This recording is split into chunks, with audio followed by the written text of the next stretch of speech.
this day that you will be certainly destroyed. You will not live long in the land you are crossing the Jordan to enter and possess. This day I call heaven and earth as witnesses against you that I have set before you life and death, blessings and cursings. Now choose life, so that you and your children may live, and that you may love the Lord your God, listen to his voice, and hold fast to him. For the Lord is your life, and he will give you many years in the land he swore to give to your fathers, Abraham, Isaac, and Jacob. Those of you who may be familiar with this story, this is a story of God speaking to the children of Israel as they are preparing to enter Jordan. And he gives them an interesting ultimatum. He says, I have put before you two choices. So it's almost like you're going into an exam, and the teacher says to you, there are two choices. One is right and one is wrong. And then says to you, but here's the answer that is right. Just choose that one. And what's amazing about this story and about the children of Israel is that after God had clearly indicated what was the right choice and the wrong choice, and what were the consequences, they still chose the wrong. And sometimes we look at the children of Israel and we don't realize that we do the same thing all the time. Sometimes there are choices put before us and very clear consequences, and we have a clear indication of what the right choice is, and we still make the wrong choice. I guess it's a part of the human experience, but I would remind all the members here today that when you are presented with this type of choice and you are given the answer, just choose the right one. Because we are aware of the consequences of making wrong choices. We are aware of what it can cause to ourselves, to the country, or whatever it is. So when you identify the right one, just choose the right one. Amen? Amen. Let's bow our heads together. Father God, we thank you for the opportunity to live, to have health and strength, and also to face choices and to have the ability to make the right choice. So we pray today that even as we deliberate today, that you would give us wisdom and guidance to make sure that whatever we do is in line with your will. We thank you for the proceedings today, and we pray for a favorable outcome. In Jesus' name, amen. Our Father, who art in heaven, hallowed be thy name. Thy kingdom come, thy will be done on earth as it is in heaven. Give us this day our daily bread. Forgive us our trespasses. Forgive those who trespass against us. Lead us not into temptation. Deliver us from evil.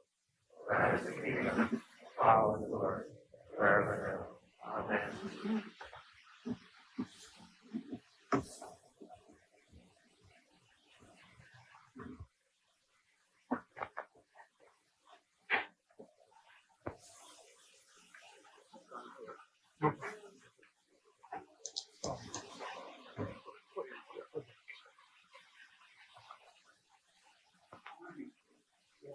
Good morning, honorable members. Honorable members, when the business of this House suspended on last Thursday, the honorable member for Kalani had reserved the floor. The chair recognizes the honorable member for Kalani. Thank you very much, Mr. Speaker.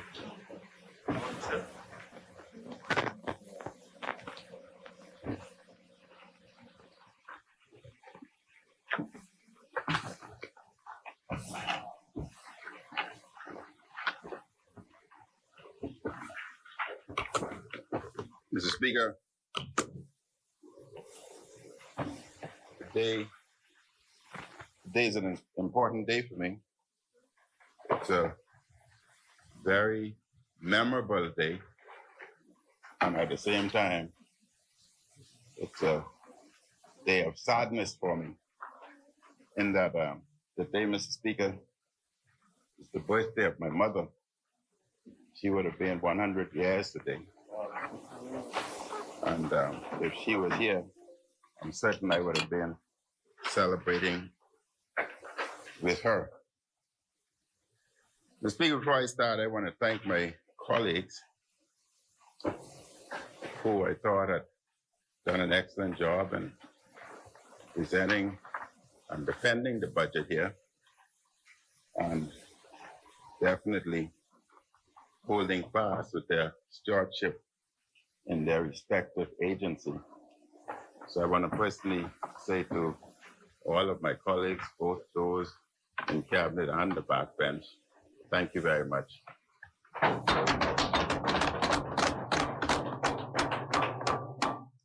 I also want to say happy belated Father's Day to all the fathers, both here in the Bahamas and throughout the world.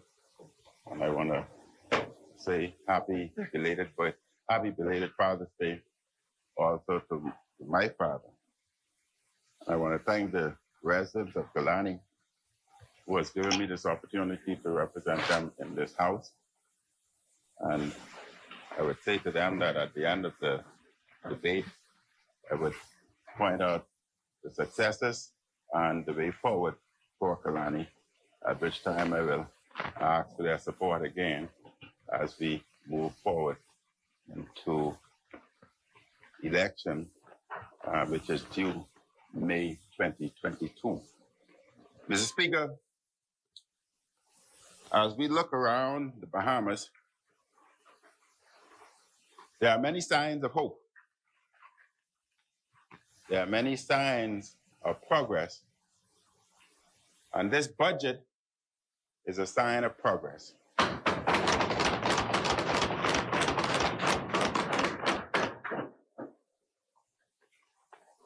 With many examples of hope for a better future and for the immediate and long term. But there is still much more work to be done, Mr. Speaker, and there is no time to rest. And be assured that I and my colleagues, the government, will not rest until our economy is completely open and all Bahamians given the opportunity to work.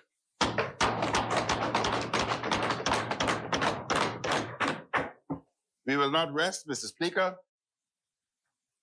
until we can see smiles on each and every Bahamian face, smiles of elation and jubilation that their country has returned and has returned even better.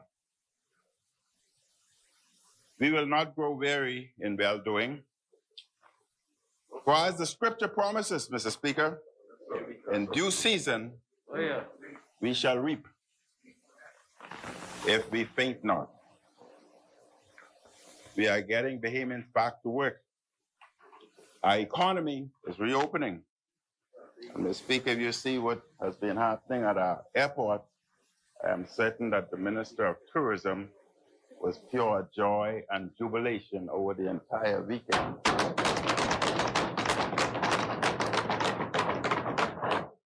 And that also holds fast for Elutra and Exuma.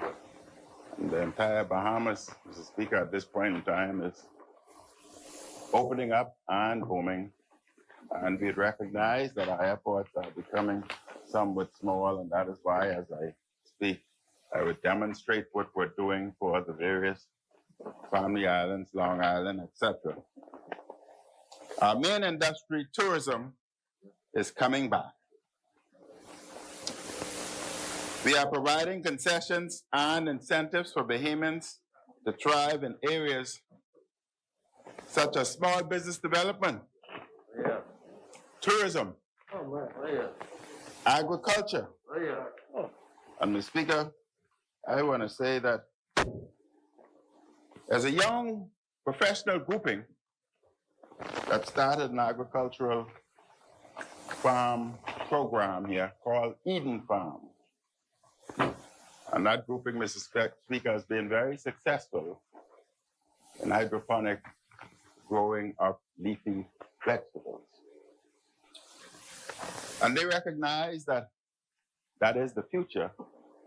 And they were very commendable of the Minister of Agriculture, who had spearheaded,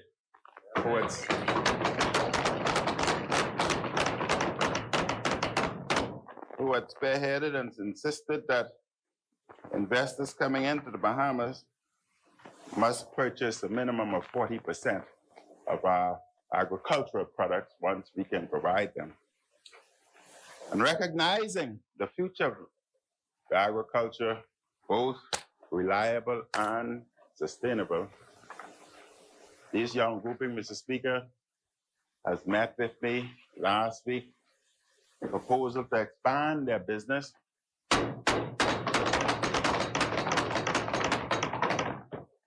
and they would be able to produce sufficient food to supply the Bahamas. And we would not have to worry about hurricanes and other catastrophic events that we are experiencing now. And Mr. Speaker, I want to say that to those young individuals, that this government will back them and support them 100%. Mr. Speaker, it's amazing. The farmlands of the first world countries, the US, France, etc., farmers are subsidized. And they are subsidized heavily to the tune of billions and billions of dollars. And thus their products can be cheap. We do what we can, but we obviously cannot subsidize to that degree. But with the support of the Minister of Agriculture, with these young farmers coming forth with hydroponic solutions, new entrepreneurship, new job opportunities, and higher salary scales, this government will remove all taxes to ensure that they are a success.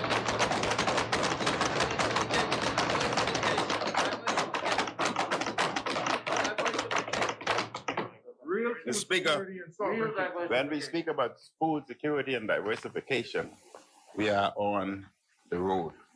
And I am certain that the Minister of Agriculture will ensure that not only would we have just Eden Farm, but we'll have others throughout the other family islands.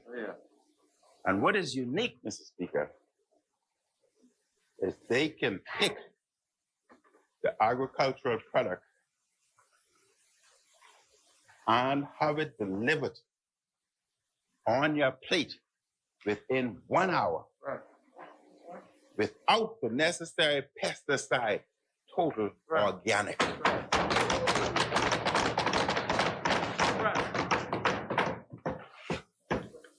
So, Mr. Speaker, we will provide incentives, payments to thrive in areas as fisheries, the digital economy, development of preschools. You would have heard repeatedly from the Minister of Education of the success that he has with the development of preschools and the challenges that we face with preschools in the family islands.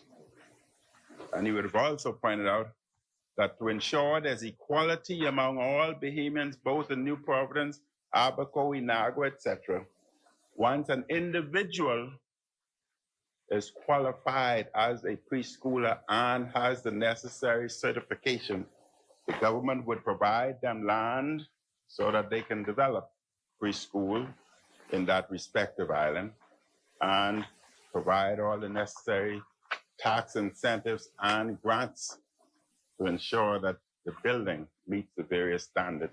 But Mr. Speaker, this is what we do in this Bahamas to move us to another level. So you must ask the question, whose time is it? Is it not the people's time?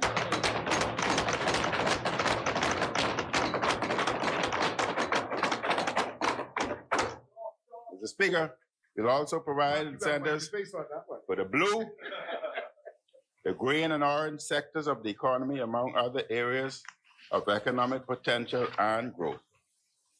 And despite Hurricane Dorian and Irma, despite the global pandemic, despite the financial mess left by the PLP, this FNM government has accomplished much.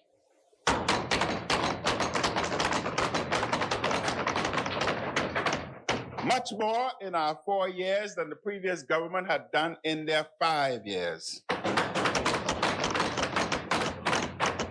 And they were in better economic times and without the unprecedented crisis that we had faced here on a daily basis with COVID and the problems with Dorian.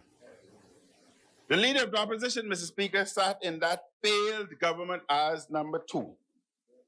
He sat big and bold in a PLP administration that talked plenty and accomplished precious little. Just like the airport.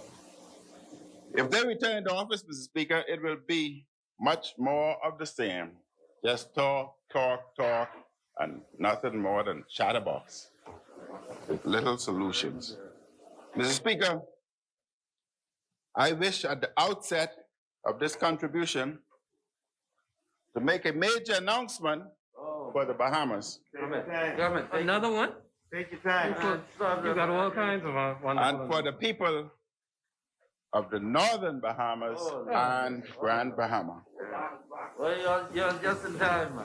You're just in time. I am pleased to announce, Mr. Speaker, Slow now. Go easy so we can all hear what you say. that Carnival and Royal Caribbean have agreed to a new combined investment of approximately $350 million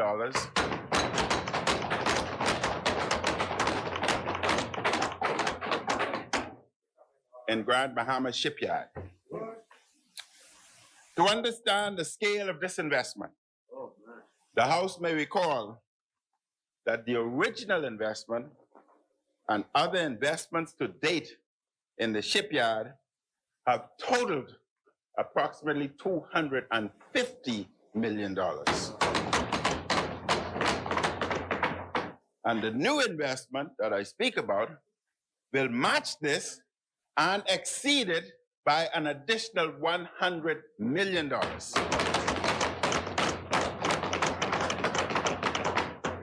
The proposed infrastructure works will replace the 2 damaged docks with even larger ones. And the new docks will be capable of handling and servicing the largest ships in the world.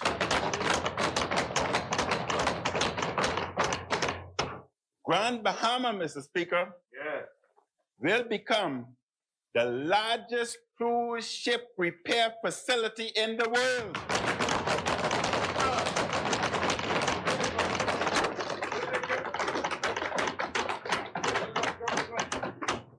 Mr. Speaker, even the stand is excited. John couldn't take it. Even the stand is excited. Yeah, I gave you a stand, but you didn't want. But I must now slow down on these investments so that the excitement exhibited by the stand Don't slow down. Would be able to stand. will occur no more. Don't slow down. Don't slow down. Mr. Speaker, this will result in a notable increase in employment and economic activity on Grand Bahama and for the local businesses throughout Freeport and Grand Bahama. So let me say, so all in Grand Bahama can hear, Grand Bahama is on the move.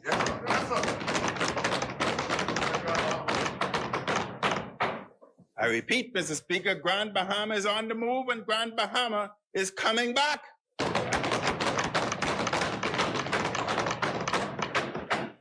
The government and the owners of the shipyard will work on a new partnership agreement that benefits the people of Grand Bahama. And more details will be presented in the weeks and months ahead. But I wish to note that expansion works on the Grand Bahama shipyard will begin as early as October of this year. This, Mr. Speaker, is definitely a sign of progress, a sign of hope, and a sign of confidence. So Grand Bahama, as was demonstrated at the airport just over the weekend, like the rest of the Bahamas, is on the move. We are coming back. This is one of the biggest investments in Grand Bahama in its history. I will have much more to say later, Mr. Speaker, in my presentation about investments that are on the horizon. Mr. Speaker, I would also like to provide a brief update on the COVID-19 National Vaccine Initiative and changes with the emergency orders. As we continue to reopen our economy and communities, we must bear in mind that we are still in the midst of the COVID-19 pandemic.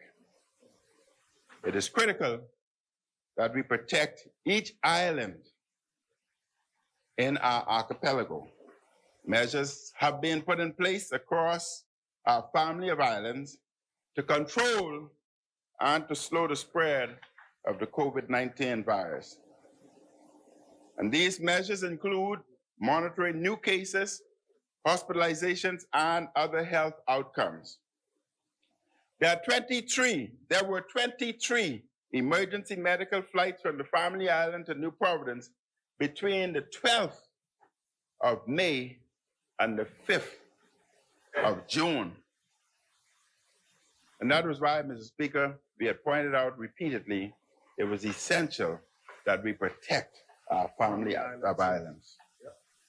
Between the 22nd of May and the 9th of June, 11 COVID-19 Family Island patients were admitted to the Princess Margaret Hospital.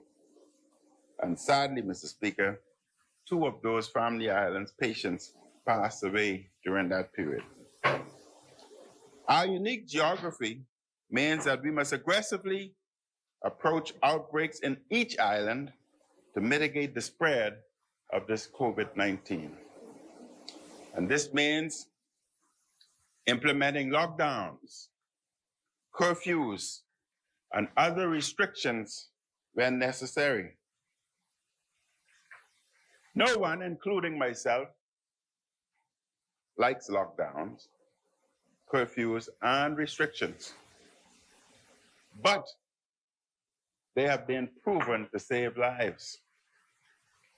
We have been successful in the Bahamas as a collective with this approach.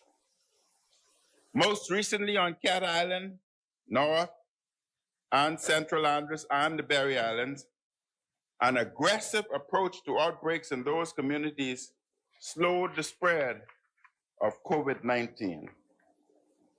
Mr. Speaker, a part of slowing the spread of COVID-19 is vaccinating our population.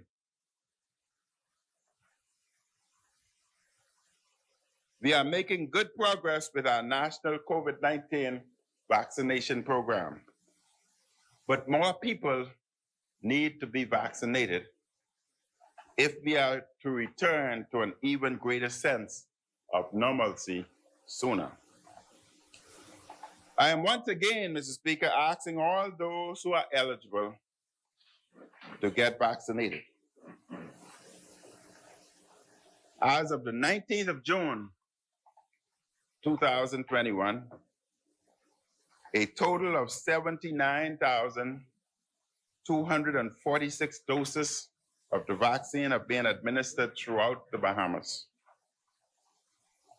54,199 people have received at least one dose of the vaccine, and 25,047 people have received both doses of the vaccine and are fully vaccinated.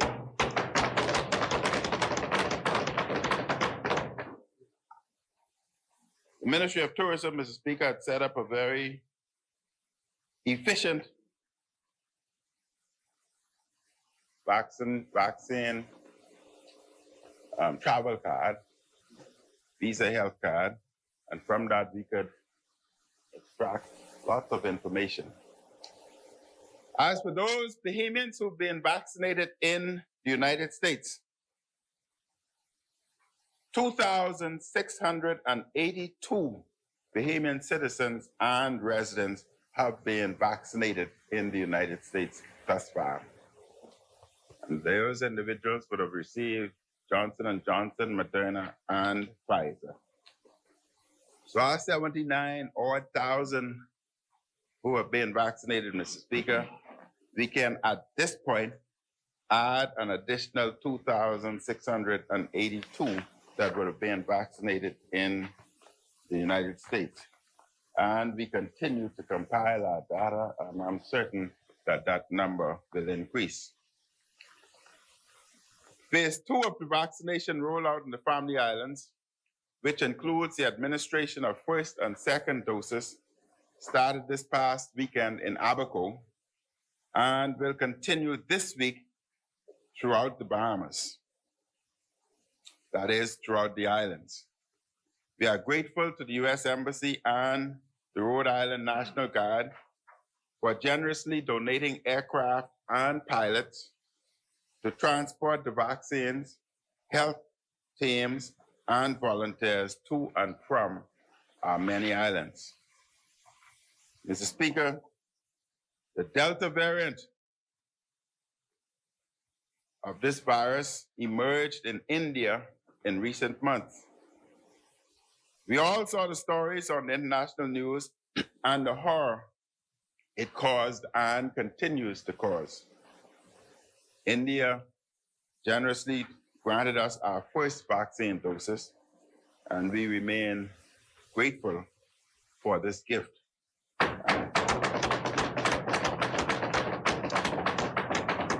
We send them our prayers in their times of need. A story in the United Kingdom Guardian on Monday, Mr. Speaker, June 14th, noted that the Delta variant has been found in 74 countries and that it is poised to be the dominant strain in the world. And this is bad news, Mr. Speaker.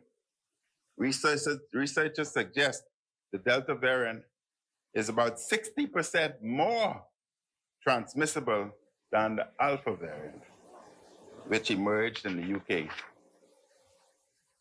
The Alpha variant, Mr. Speaker, was already more infectious than earlier types of the virus. Researchers also think the Delta variant makes infected individuals even more sick. So, Mr. Speaker, we have a new variant. It's already in 74 countries, the Delta variant.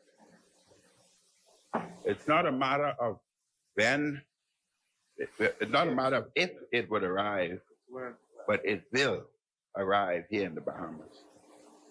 But the AstraZeneca vaccine is effective against the Delta variant.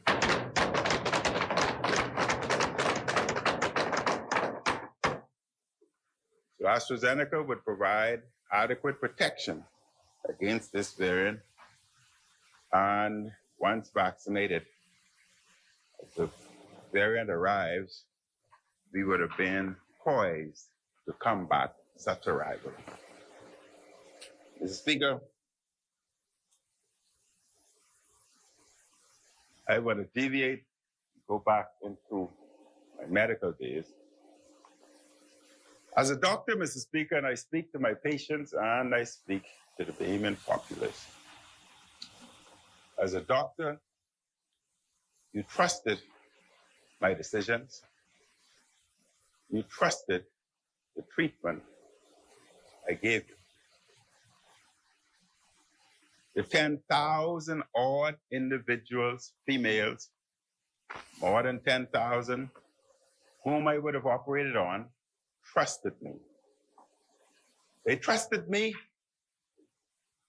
with their lives and the over 5,000 babies that I would have delivered.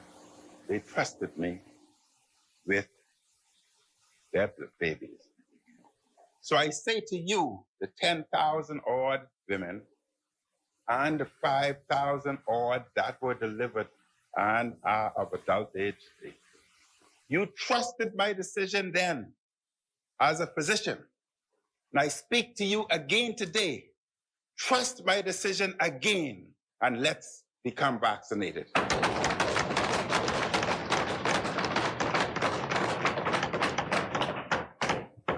I want to encourage all eligible Bahamians and residents to get vaccinated as soon as possible. Protect yourself. The vaccine is free and registration is easy. If an individual has had a first dose, they should make sure they receive the second dose for the maximum protection. If you have not yet received the first dose, you should make an appointment today at vax.gov.bs. I repeat, vax.gov.bs, or visit one of our walk-up vaccination centers. Visit opm.gov.bs/vaccine for more information on the COVID-19 vaccine and the vaccination schedules. Mr. Speaker, in a post-pandemic world, travelers, customers, and employees may have to use vaccination passes to prove vaccination status. And this could make it easier to enter certain businesses, countries, or to be exempt from strict testing and quarantine requirements. Previously, the Bahamas used a yellow immunization card issued by the Ministry of Health to confirm your vaccination status. However, in the age of technology, a digital vaccination pass is the most convenient solution for many citizens.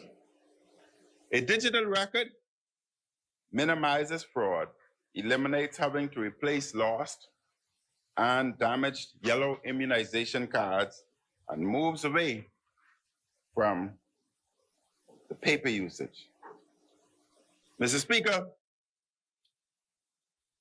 we are pleased to announce, and I must congratulate the Minister of Health who has been pushing this aggressively. We are pleased to announce that we have such cutting-edge technology.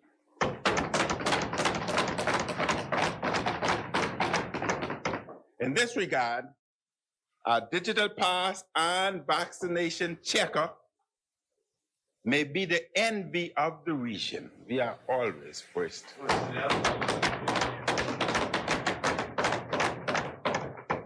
The new Ministry of Health vaccination certificate, which is now called Vaccination Pass, will allow users to show their vaccination status on their smartphones.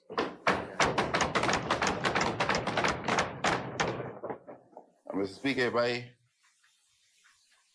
I'm given a few minutes to open my phone, I have to get the code in,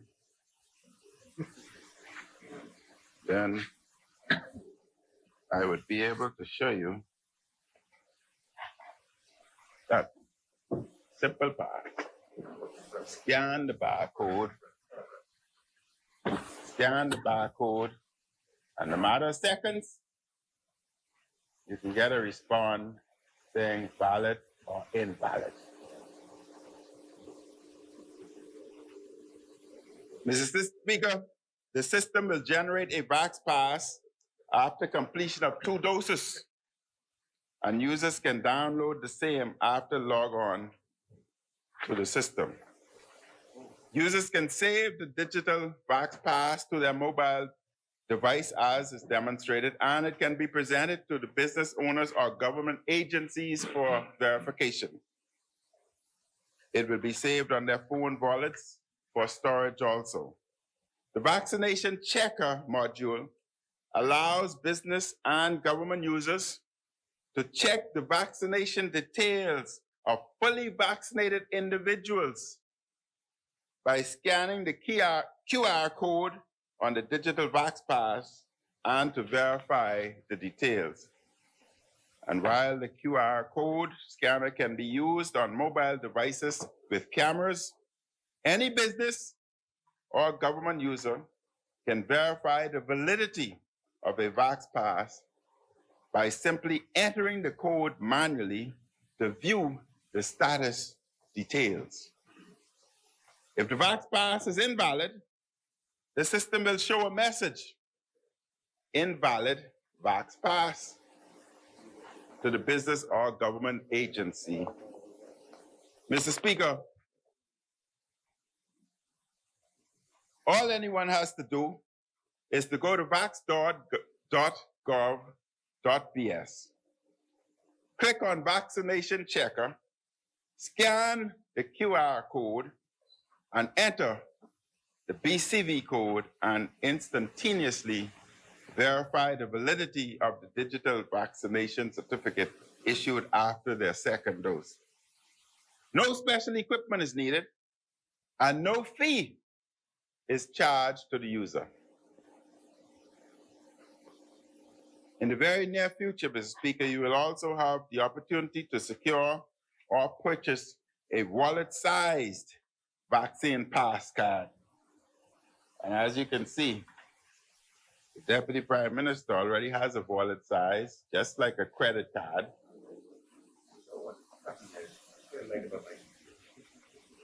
Just like a credit card, keep in your wallet. Bring out your credit card, scan, and you're straight.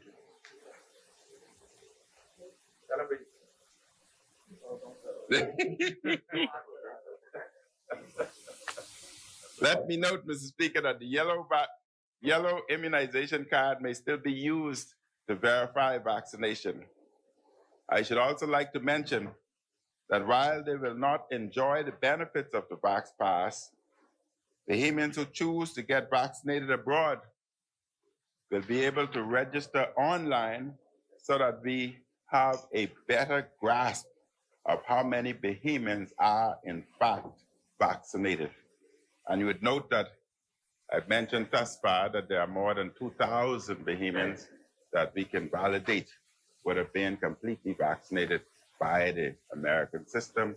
And we are certain that there are more, as there are Bahamians that live in other parts of the world, the UK and other countries, and the technology allow us to grasp such information so as we'd have a better handle of the amount of individuals who are vaccinated within our boundaries.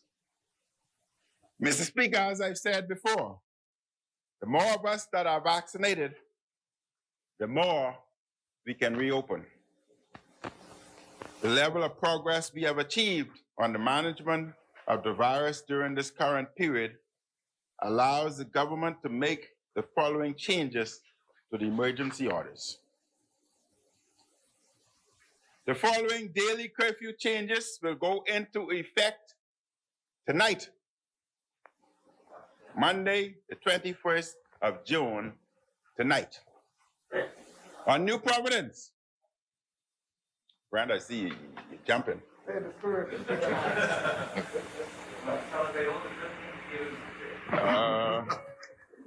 The young people tell me they want a vaccination party. If they are vaccinated, carry on. On New Providence, the daily curfew will move from 10 p.m. to 11 p.m. to 5 a.m.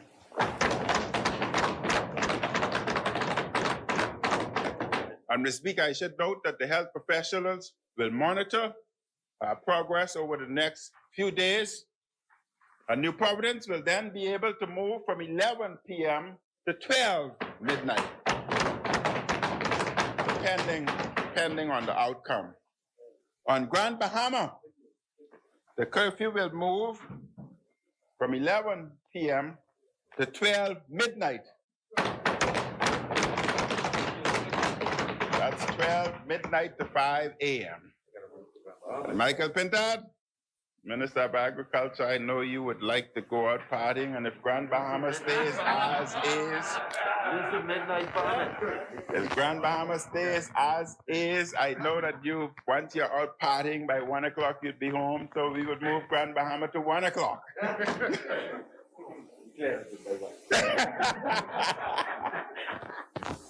Abaco, Mr. Speaker, will likewise be moved to 11 p.m. to 5 a.m. Cat Island will be moved to 10 p.m. to 5 a.m. North and Central Andros will move to 10 p.m. to 5 a.m. There is no longer a curfew for the Berry Islands, South Andros, which includes Mangrove Key. So I say to the Berries, South Andros, and Mangrove Key, enjoy yourselves.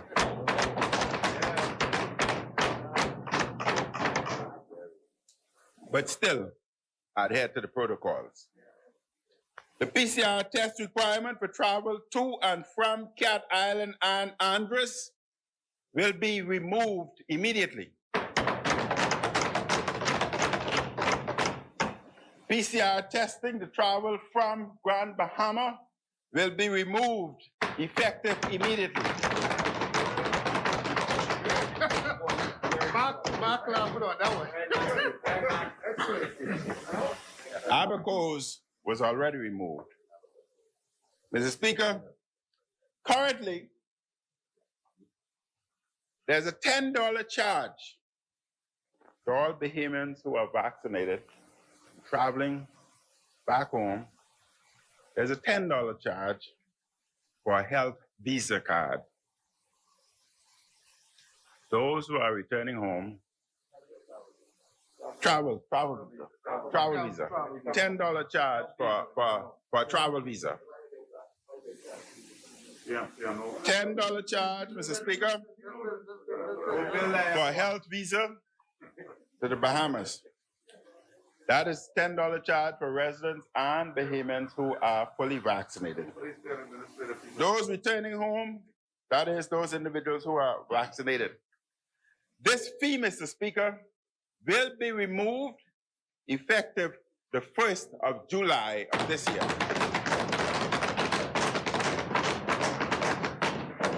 So as of the 1st of July, there will no longer be a fee. On New Providence, funeral and memorial services. It's useless me stopping you. You don't understand sciences. On New Providence, funeral and memorial services will now be permitted in a church or other indoor facility in accordance with the health protocols of the Bahamas Christian Council guidelines approved by the Ministry of Health.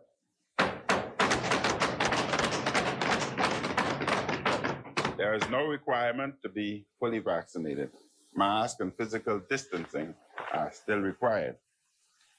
Please note, repasts are still not permitted on New Providence, Paradise Island, Grand Bahama, mainland Abaco, Eleuthera, Harbor Island, and Great and Little Exuma. The number of people allowed to gather in groups on beaches and parks will be increased from 5 to 15 on New Providence and Paradise Island, Grand Bahama mainland Abaco, Eleuthera, Harbor Island, Great and Little Exuma. Mr. Speaker, I mentioned last week that the country will soon be able to celebrate a vaccination day. I envision that this will take place once health officials determine that a sufficient number of the eligible population has been vaccinated. In the interim, I am pleased to announce that persons who are fully vaccinated may engage in the following. Now, I want you to listen to me carefully. Listen to me carefully so you can do your interpretation. Individuals who are fully vaccinated can engage in the following: private gatherings and other social events in your homes and elsewhere.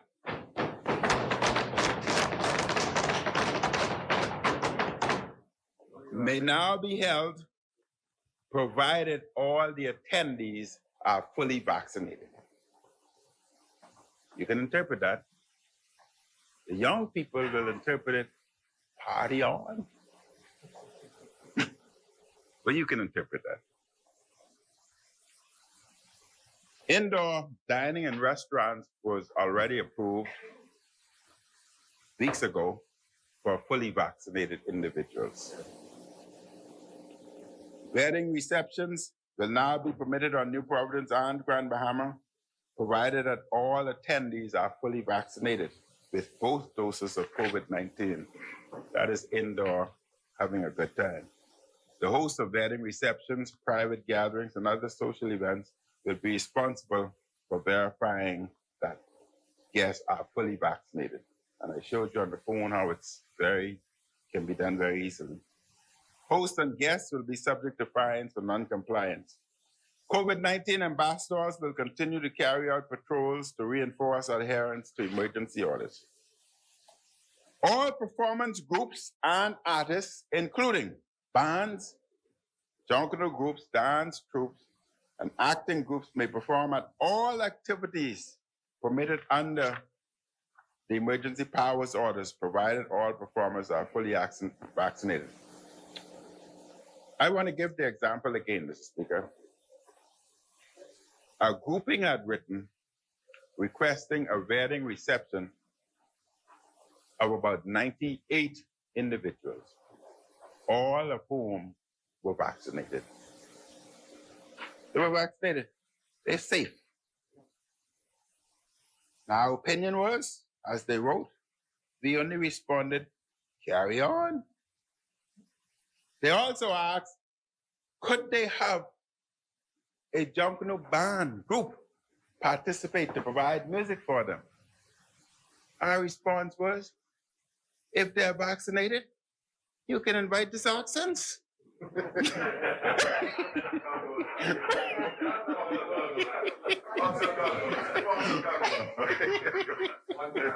Foxel Congos. One for me. I understand this answer. Why you don't extend that to the Hindi? That's extended. That's extended. That's extended. So I say to the Junkanooers, this is a great opportunity as the hotels are opening up, weddings and other functions. This is an opportunity for them to re-engage themselves and be a part of the entertainment. Vaccinated, carry on. Our aim, Mr. Speaker, is to fully reopen in several months. Allow me to repeat. Our aim here in the Bahamas is to fully reopen our country in several months.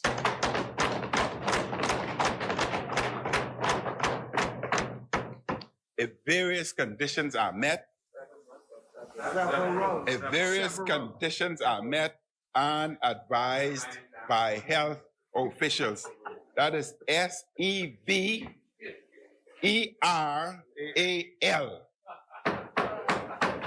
As always, Mr. Speaker, we will continue to follow the science. We will continue to follow the science and consult with our health team on how best to move forward.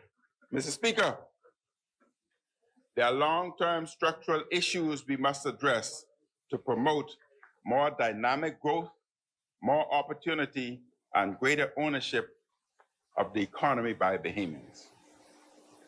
One regional economist recently noted our long-term challenges made more difficult by recent unprecedented events. She also commended our 2021-22 national budget, which some dedicated critics sought to minimize or ignore. Caribbean economist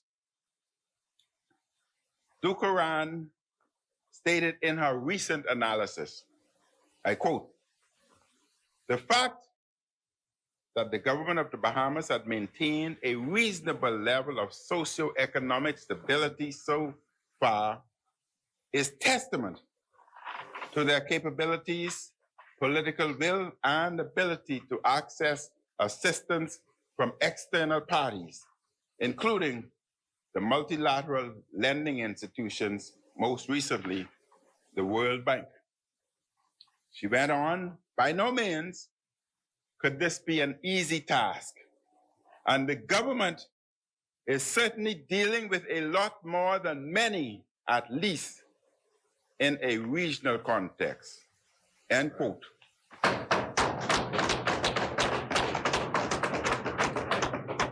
Sometimes it takes folk from the outside. She added, Mr. Speaker, "I believe that the commitment to fiscal responsibility articulated in this budget and demonstrated by this administration is commendable and unique." My.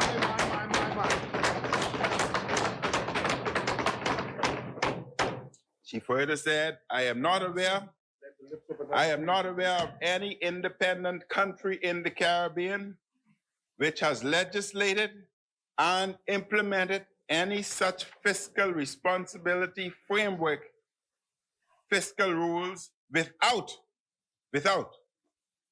the commitment to do so under an IMF-supported program. Leadership. We ain't need nobody to tell us what's right.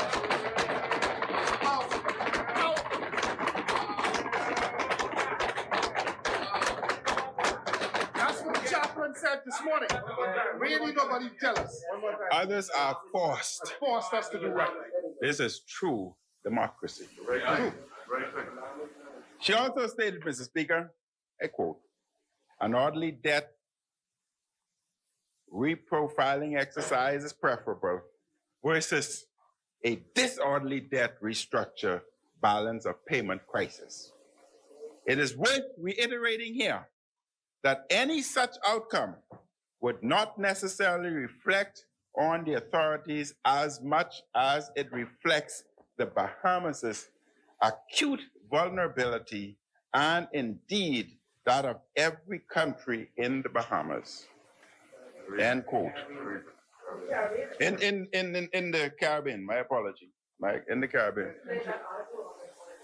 It is unfortunate, Mr. Speaker, yes, it is unfortunate that some local commentators are not as forthcoming in their assessment of the hard and good work we are doing here in the Bahamas under such very difficult circumstances. Hey, Prophet. I wish to remind the House, Mr. Speaker, I wish to remind the House and the Bahamian people that my government provided more than $274 million thus far in direct COVID-19 support to take care of Bahamians during the ongoing pandemic. Through March 2021, we spent $5.9 million on COVID-19 public health measures. We spent $118 million in unemployment assistance for the unemployed and self-employed due to the pandemic. We spent $32.8 million via the food assistance program in partnership with NGOs. That's the caring Prime Minister. Yes. That's the caring. There was $44.4 million in tax credits that allowed companies to fund payroll for more than 14,000 individuals. There was $53.3 million in business and continuity loans and grants to small businesses. We are living through the worst crisis in our modern history, much worse than the 2008 Great Depression, much worse than any financial crisis experienced by any government in an independent Bahamas. And during this crisis, we have not laid off one civil servant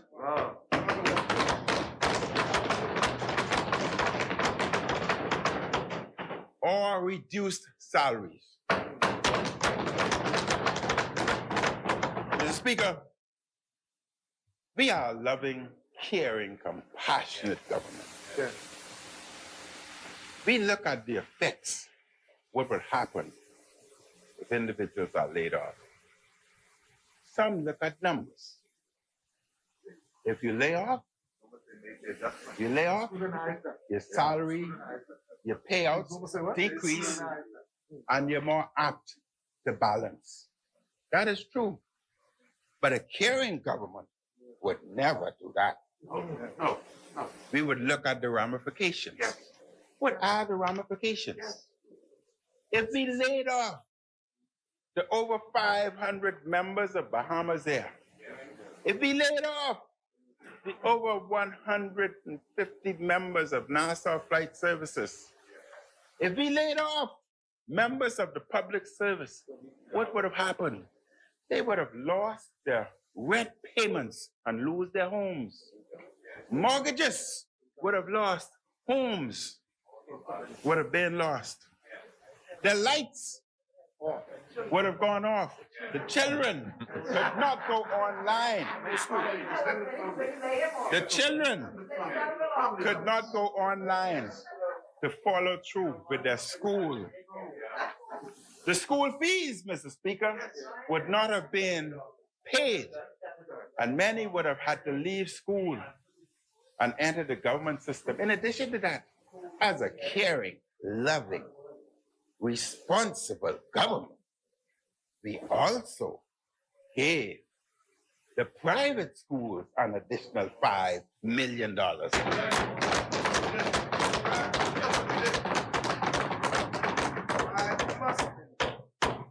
Mr. Speaker, those individuals' water would have been disconnected at a time in a pandemic. Their car payment would have not been met, and they would have lost their car. In addition to that, they would have not been able to pay or buy fuel for their cars to move back and forth. So, Mr. Speaker, I ask the Bahamian populace, which is worse? Yes, laying off balances numbers, but caring government cares about families and lives.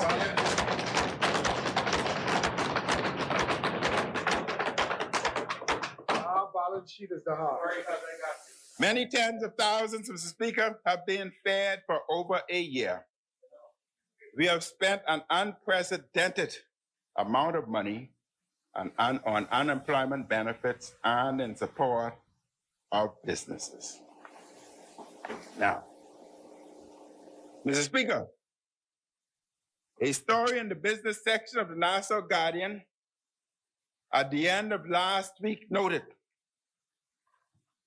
I quote, a World Bank report has lauded the Bahamas' level of unemployment benefits during the COVID-19 pandemic, explaining that this country is one of the few in the region to offer unemployment payments to citizens not eligible for the National Insurance Board's contributory unemployment benefit. Also went on. According to the report titled Employment in Crisis, only about 1/3 of the countries in Latin America and the Caribbean offer a national unemployment income support plan. Job displacement income support programs specifically designed to sustain the income and consumption of laid-off workers and their families in the form of unemployment insurance is therefore relatively rare in the region, the report states, end quote. The Guardian story in the business section also stated, quote, the report explained that some countries like the Bahamas offered unemployment coverage that was effective during the pandemic. And at the start of the pandemic, the government created what is called an unemployment assistance program, which was separate from the National Insurance Board's unemployment benefit. And since the start of COVID-19 crisis here in the Bahamas, the government has spent $16 million on self-employed,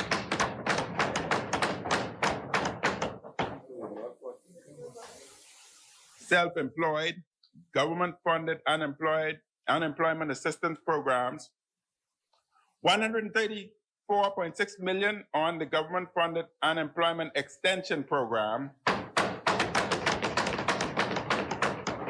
and $97.6 million on the National Insurance Unemployment Benefit.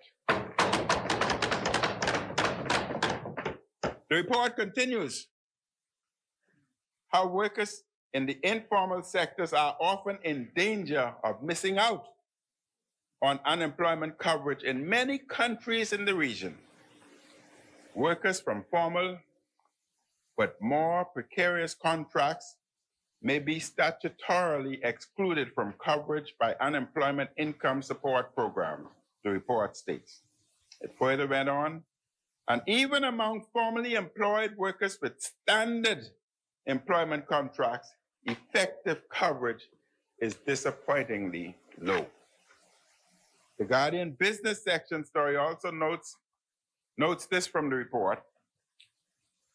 Beyond the exceptional cases of Barbados, whose system delivers benefits to 88% of unemployed workers, only in the Bahamas, Chile, and Uruguay do national unemployment insurance arrangements appear to provide widespread, effective coverage.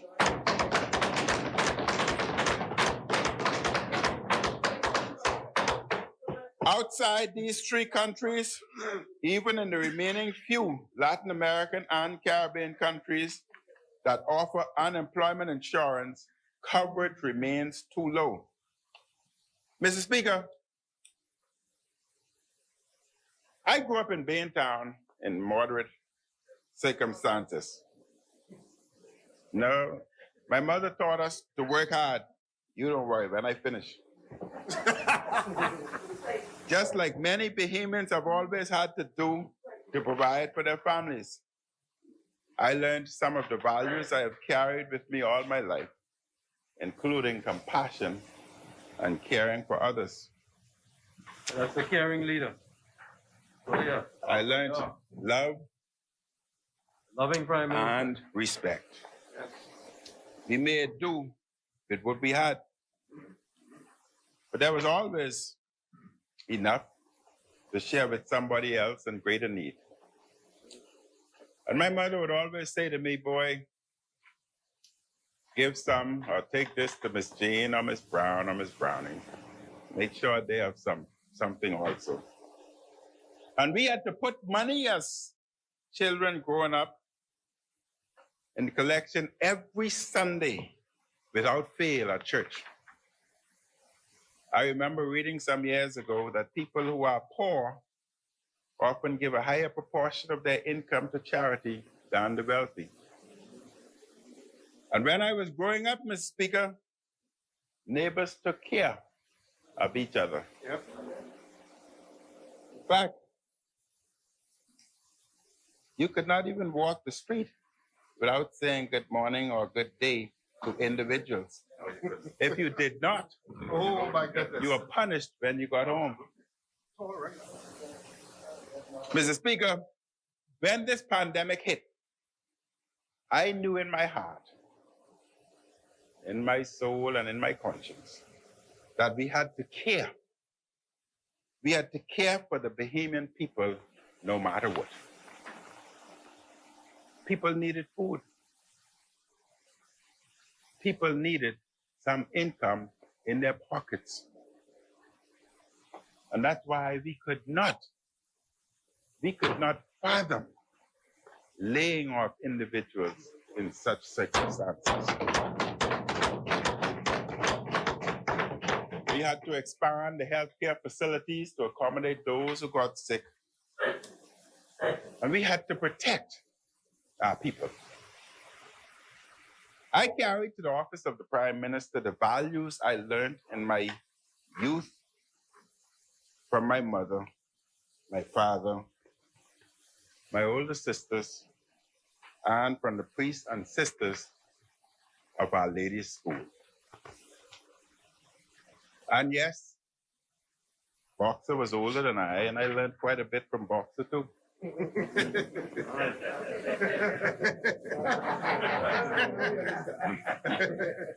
What you say, Eggleston? Don't go there. Mr. Speaker, I learned then. And I still carry in my heart the commands from the Gospel of Matthew, chapter 25, verse 35 to 40. For I was hungry, and you gave me something to eat. I was thirsty, and you gave me something to drink.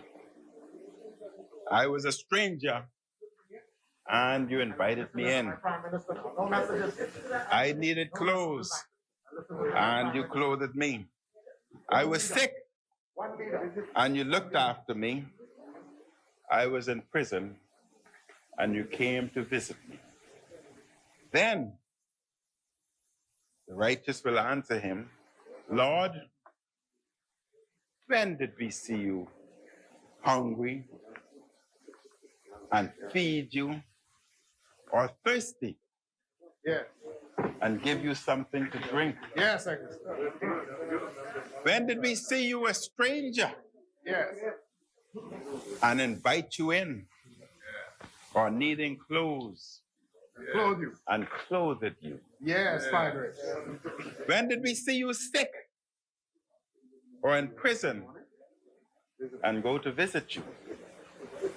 And the king will reply, truly, I tell you, whatever you did To the least. the least of these brothers and sisters of mine, You've done it. you did for me. You still walking the job. Mr. Speaker, what we did for our people during this pandemic was not a matter of charity. It was a matter of love, of Yes. labor. It was a matter of fairness. Yes. It was a matter of justice. Yes. It was a matter, Mr. Speaker, of doing the right thing. Yes. Yeah, listen. And it was a matter of faith. Given the circumstances, I would make the same decision again.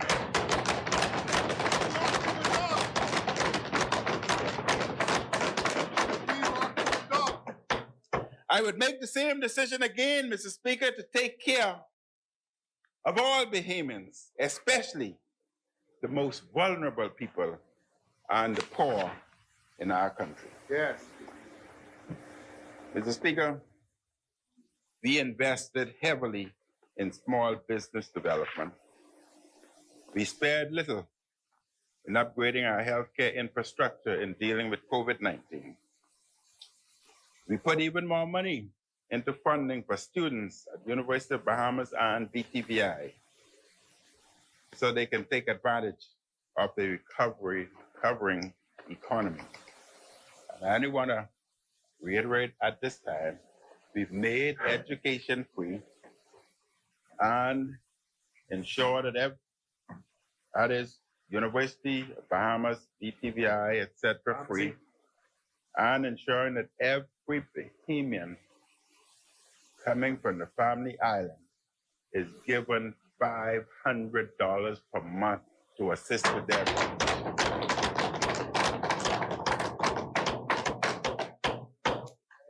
Mr. Speaker, we are also continuing to invest in our inner city communities.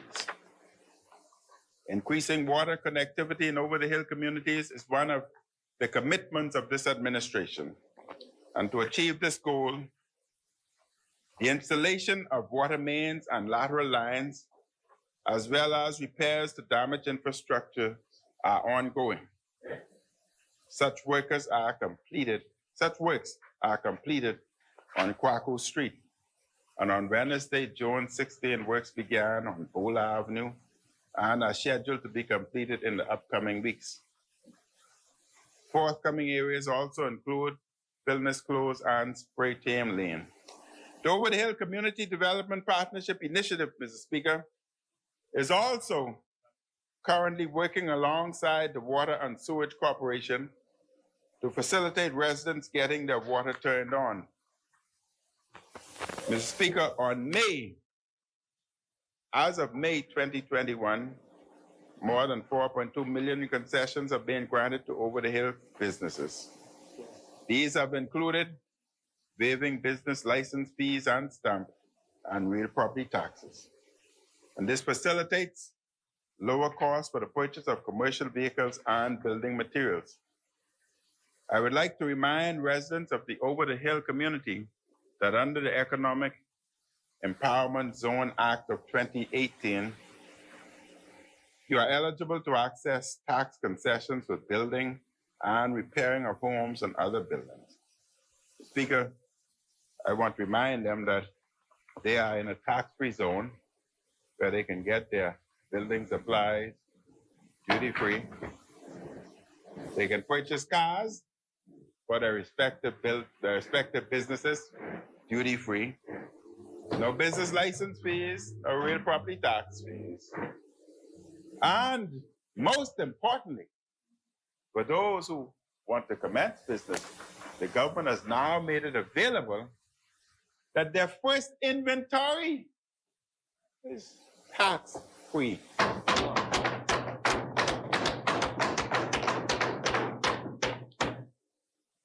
At present, Mr. Speaker, this goes over the hill. However, it's the intention of the government to expand such facilities and concessions to St. Barnabas, Angliston, Gambia, sectors of Camp Road, and sectors of Fox Hill. So these areas would be able to, no business license, no real property tax, no duty on cars for your businesses once meet all the necessary requirements. And you say, whose time is it, Angliston? It's the people's time.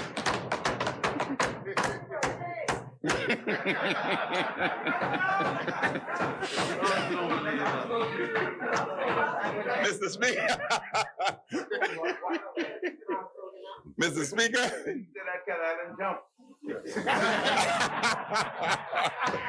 She talking with everybody. Mr. Speaker, the Over the Hill Initiative continues to partner with BTVI to enroll inner city residents in certification courses and job readiness programs. And such initiatives promote employment and contribute to the social empowerment of the Over the Hill residents.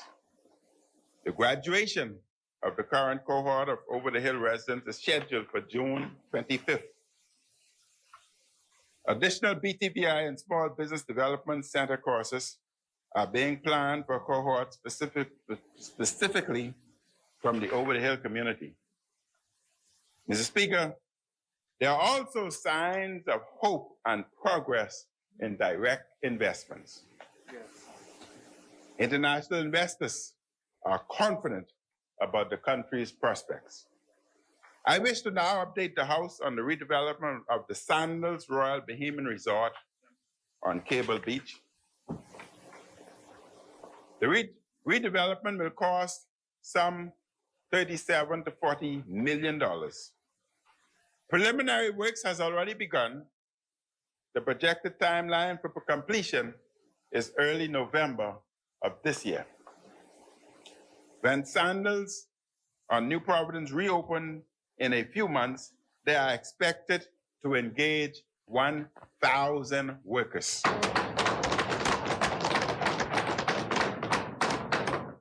So, Mr. Speaker, the Bahamas is on its way. As another example, the well-known Rock House Hotel and Restaurant on Harbor Island, which closed at the start of the pandemic, is set to reopen under new ownership.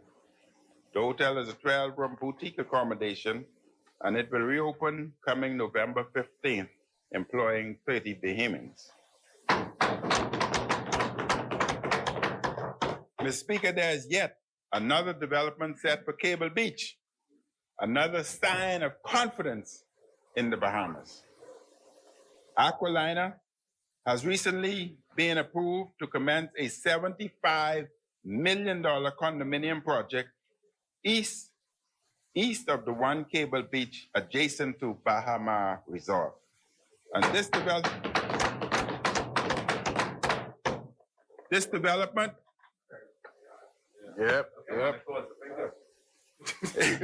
development will be operated by Aristo Development, the management company for several successful modern high-rise condominium projects, inclusive of One Cable Beach Development and 36 Limited, just to name a few.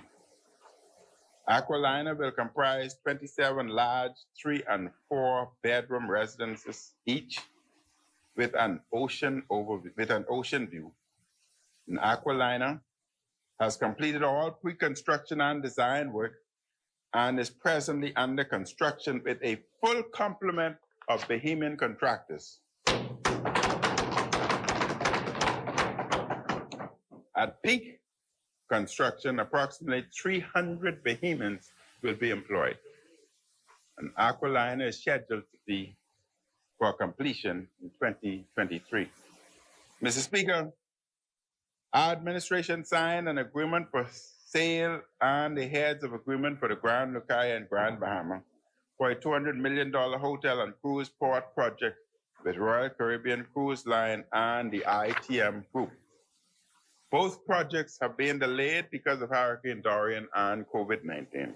However, both developers have confirmed they are moving forward, and we expect the final negotiations for the harbor project and the hotel to be completed shortly.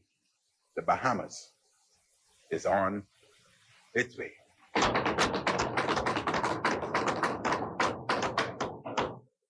The Bahamas is coming back. Additionally, Mr. Speaker, there are a number of other substantial and economically diversifying projects that we hope to share with the public as soon as possible. They promise to have a positive impact on employment and on government revenue. Mr. Speaker, I was recently talking with a businesswoman in her 30s who took advantage of a grant from the Small Business Development Center. And this woman, a mother of two, is a resident of Carmichael. She used her grant to fulfill a lifelong dream to own her own business. And she told me about the traffic she is now encountering on Gladstone Road. When I was about to ask her about the traffic, she said, PM, the traffic is a good sign. This means that things are coming back.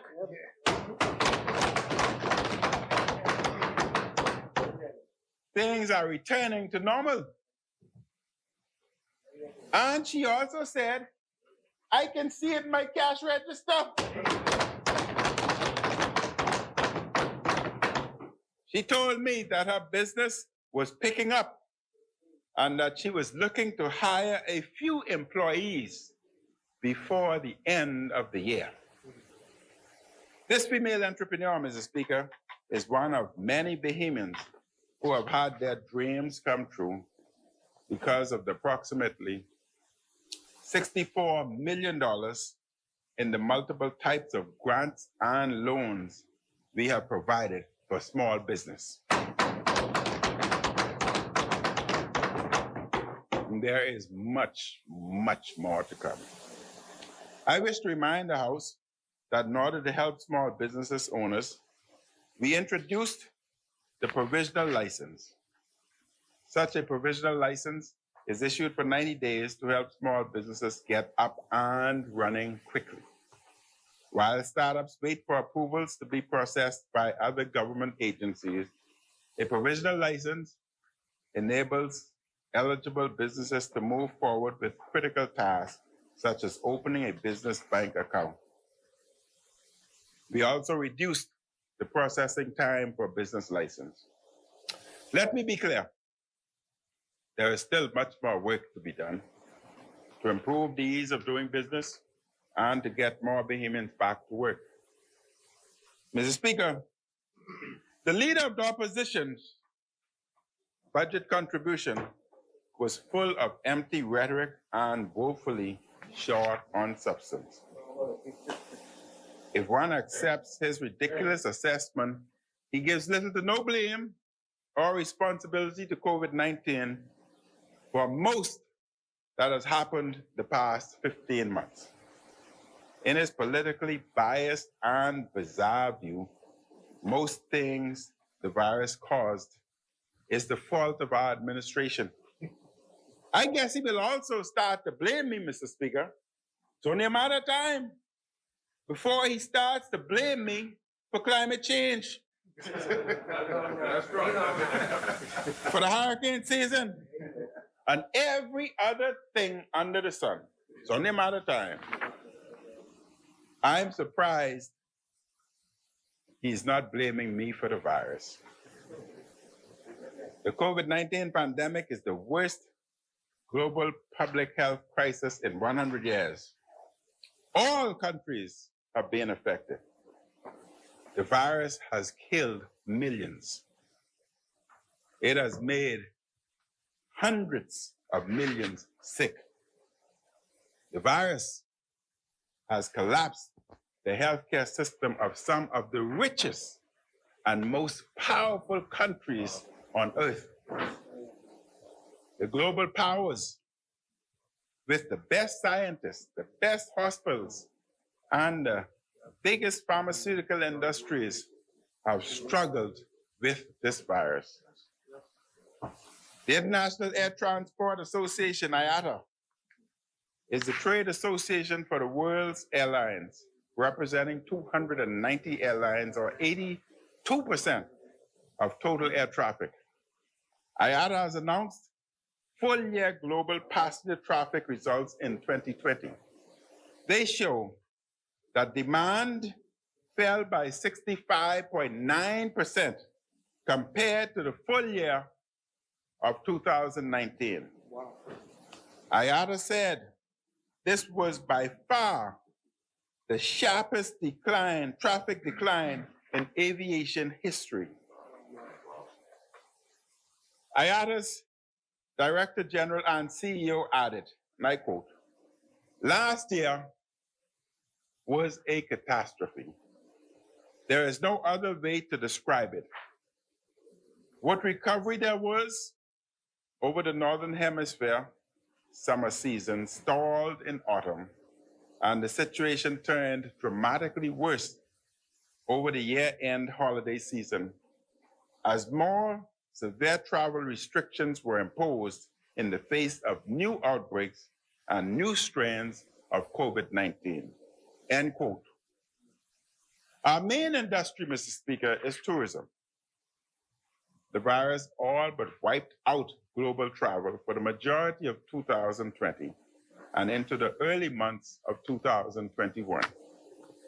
At times during 2020, our tourism sector was in complete shutdown due to the global pandemic.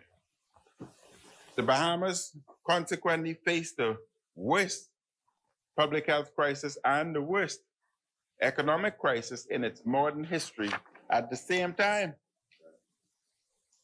the misguided presentation by the leader of the opposition is mostly divorced from reality.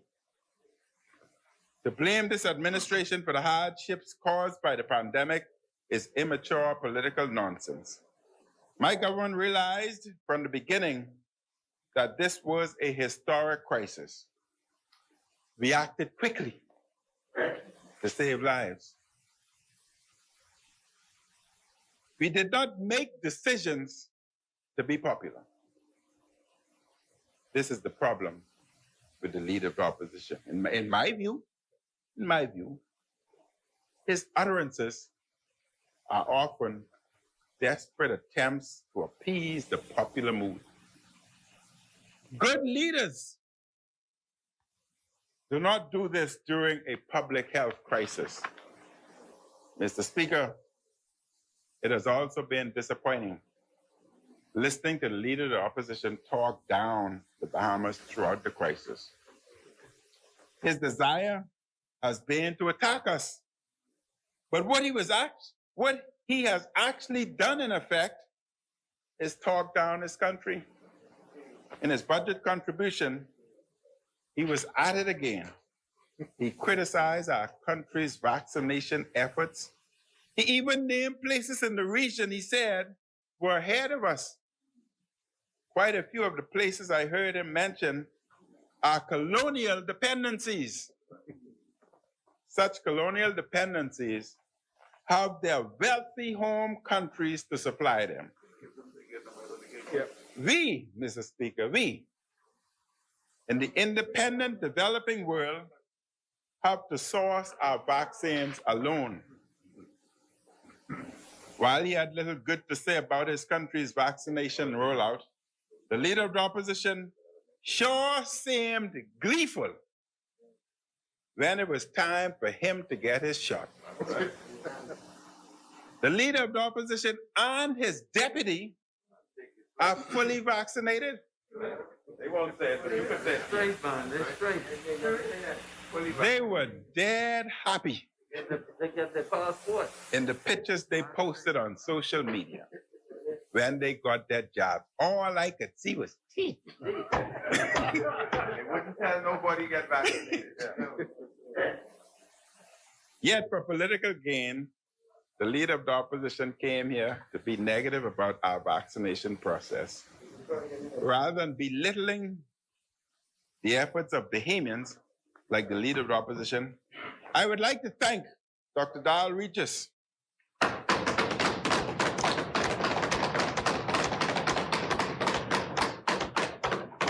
Mr. Ed Fields, and other members of the National Vaccination Committee and staff of the Ministry of Health for all the hard work they have done securing and administering vaccines. I am proud, Mr. Speaker, of the work they have done. They are helping to save lives. I believe in Bahamian medical professionals. I believe in their expertise and the care they render. Mr. Speaker, the leader of the opposition has represented Cat Island for 4 terms now, with his party in office 10 years of that period. He showed what kind of leader he is when he tried to talk about his constituency of Cat Island. He was all mixed up.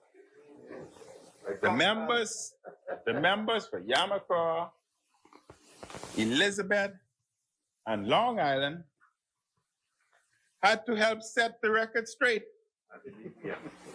In fact, the member for Long Island dealt with him quite good and efficiently.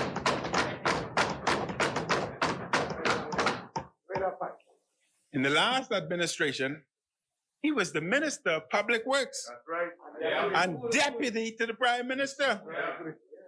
He was a powerful man. Short in stature, but powerful. In defense of himself, in his budget communication, the leader of the opposition held up placards depicting plans and drawings he had for Cat Island. That's him. Oh, boy. And all he could show were drawings and plans. And he wasn't even embarrassed.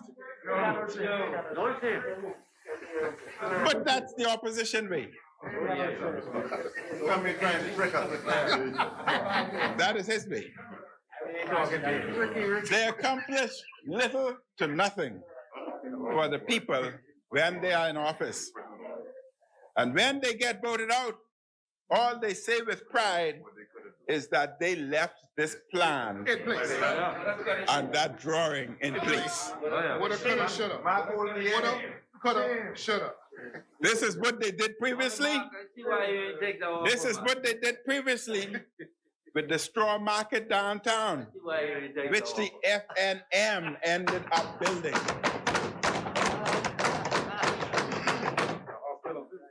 We are not like them, Mr. Speaker.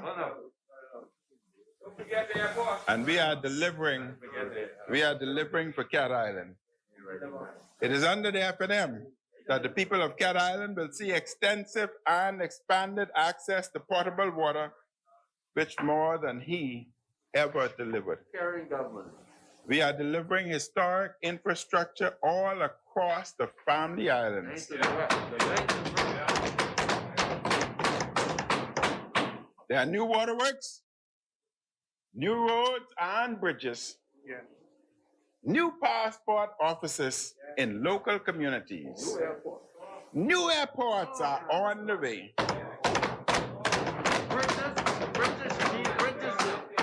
We seek to improve the lives. We seek to improve the lives across the entire archipelago. Look at his record while in office.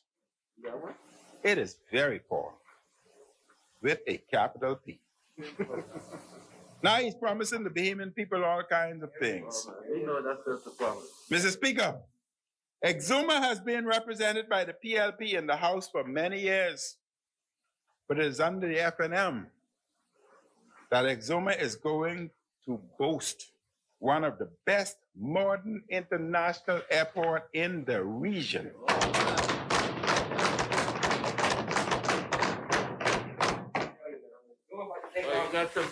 The PLP talked about a new airport for Exuma.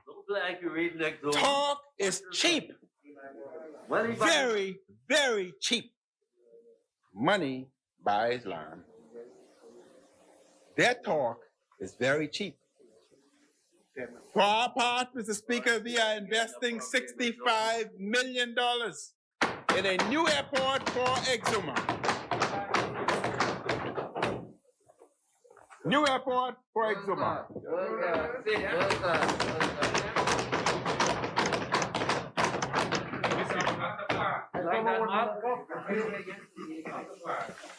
We got Exuma can't bear to look up.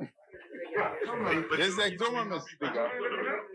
Celebrate for your people. Celebrate for your people, man. Celebrate not that man. You can't take the politics that serious. Something good happens to your people that you wouldn't even know. That's not bad. This one is long. Come on, man. You know, disruption of there's no carrot. Exuma. It's real things. No carrots. Oh, okay. You like that? No dangle. That's the whole farm. There you are.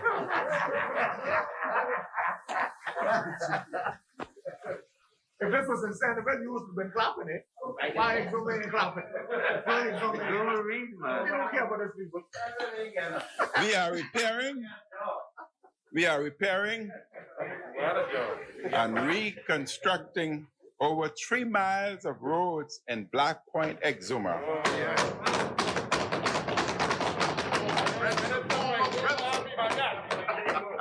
At the cost of $1.5 million. We will rehabilitate 10 miles of road from the international airport to the town center, including isolated repairs in other areas in Great Exuma. This is approximately an $8 million project. New terminal building is currently out to tender for Long Island International Airport at Deadman's Key, Long Island. And tenders are due back in mid-June.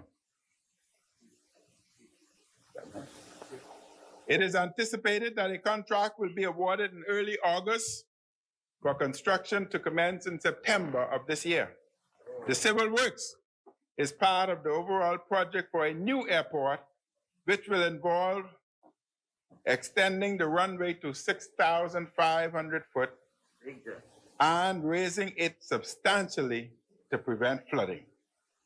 The civil works will cost an estimated $10 million. The Speaker, Long Islanders must see their new airport.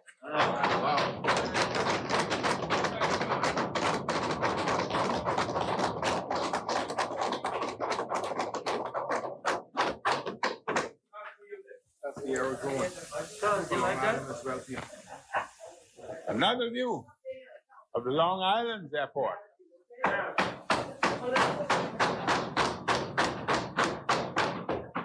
Another view of the air side, the airline side. On the air side of Long Island's new airport.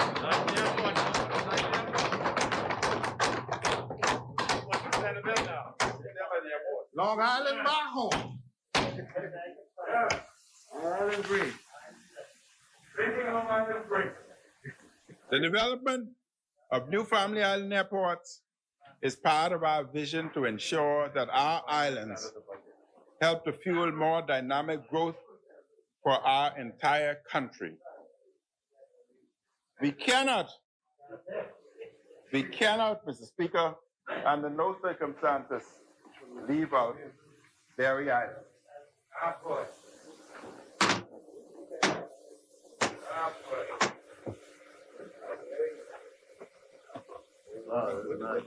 Berry Island Airport.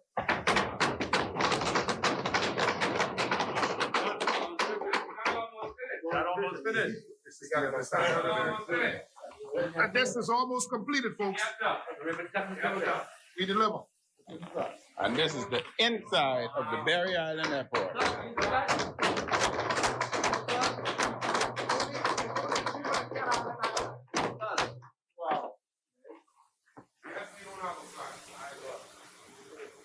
Mr. Speaker, we intend to embark on an ambitious era of public-private partnership for development of modern infrastructure. This will mean billions of dollars in private sector investment. This may lead to much more dynamic rates of growth and greater employment opportunity and ownership for Bahamians. Mr. Speaker, we are rehabilitating and repairing the runway at the Bimini International Airport at South Bimini.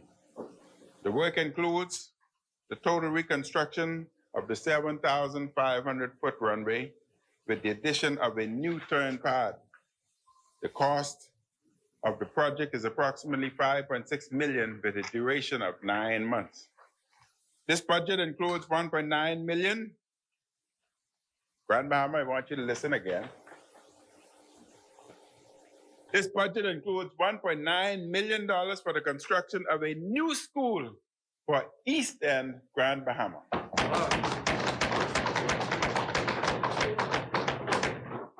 It also includes $4 million for a microgrid for East Grand Bahama that is set to commence this fiscal year.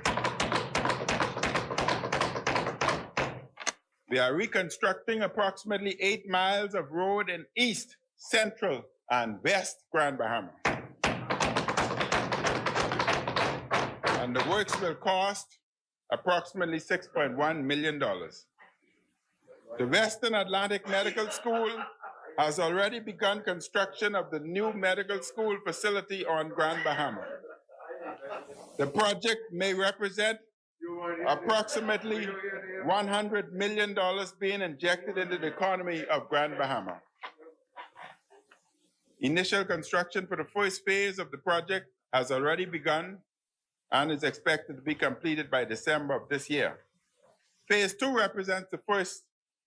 one represents the first $33 million being invested and construction on the first 10 acres of a new building.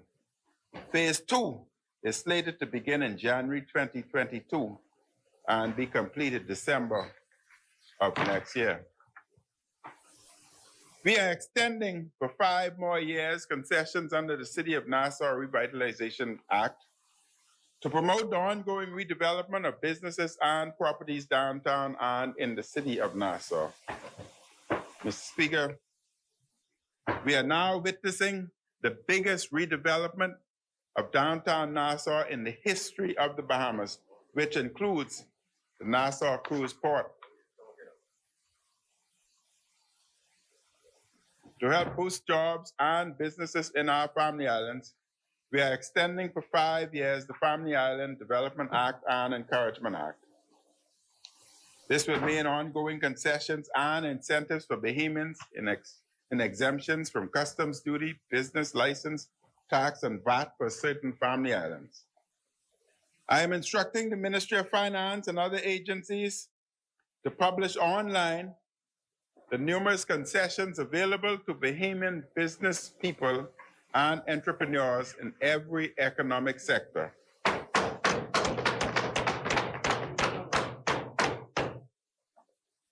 Mr. Speaker, it is vital as a government to listen and learn from various criticisms and differing views.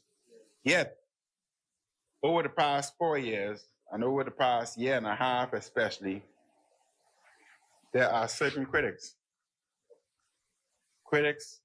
who talk plenty fool,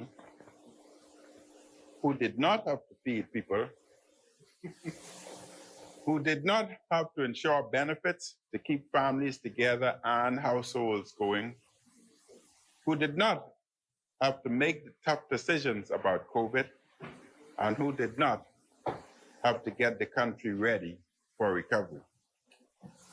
My government, Mr. Speaker, had to do more than talk. We bear the responsibility of governance. We had to act, and act we did. We have governed on behalf of our people. We have saved lives and people's livelihoods, and we do not apologize. I do not apologize for borrowing to take care of our people.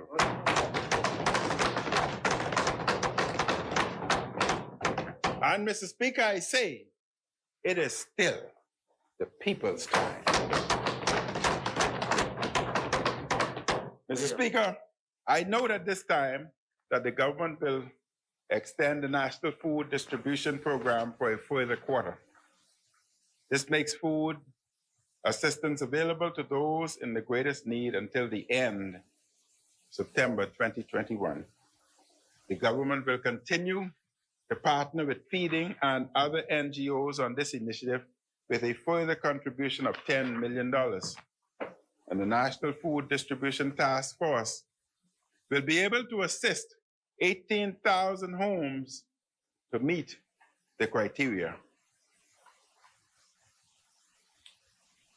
Mr. Speaker, that is to meet that criteria. Mr. Speaker, to significantly boost growth and to address structural issues in our economy, we must drastically improve the process for Bahamian and international investors to invest in the Bahamas. Allow me to briefly address how we intend to become a more competitive destination for domestic and foreign direct investment, also known as FDI. Every country in the world, large and small, including the United States of America, the People's Republic of China, the United Kingdom, and New Zealand require both domestic and foreign direct investment. Smaller developing countries like those in our region similarly require such investments. Mr. Speaker, a significant recommendation put forward by the Economic Recovery Committee and adopted by my government is the establishment of Invest Bahamas. Invest Bahamas will represent a retooling and rebranding of the government's current Bahamas Investment Authority, BIA, which is in need of extensive reform and rebranding.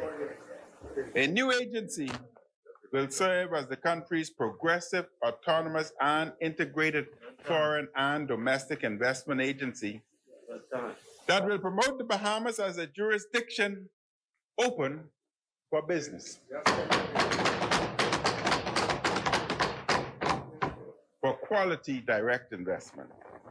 It would also facilitate foreign investment applications and assist Bahamians in accessing business capital and financial concessions. Invest Bahamas will be designed to operate with a code of confidentiality, transparency, and efficiency, and will provide a more modern transport and faster experience for foreign and domestic investors. I will have more to say on our new investment process in weeks and months ahead. Mr. Speaker, the shutdown of the cruise industry contributed to a significant reduction in our tourism businesses. But cruising is about to rebound. Royal Caribbean's decision to home port Adventure of the Seas in Nassau is in line with the robust investment they have made in our destination over many years. Home porting cruise passengers will fly into Nassau to embark, spend time on shore, and at the conclusion of the cruise, come back to disembark to fly back home. After passengers stay here. Another night. Yes, passengers will be here at least 2 days. The spin-off from this movement of guests may result in more hotel room nights. The weekly movement of guests in and out of Nassau will require additional airlift, the use of local ground transportation services, and many other professional services. Royal Caribbean's proposed developments and plans for increased passengers will result in business expansion for a wide array of tourism stakeholders. And these stakeholders, Mr. Speaker, include downtown and other merchants, straw vendors. Mr. Speaker, I would send out a plea again that as the tourist numbers continue and home porting progresses, tourists will be visiting all our various stores, Bay Street and Fish Fries and others, inclusive of the straw market. As the straw market is a tightly compact area, I send out a plea and ask the straw vendors to kindly become vaccinated, because we may possibly face challenges knowing that the cruise passengers are vaccinated. We do not want to be placed in a position where they're asking the question whether you are vaccinated. Let us be known to the world as the one and only fully vaccinated straw market in the world.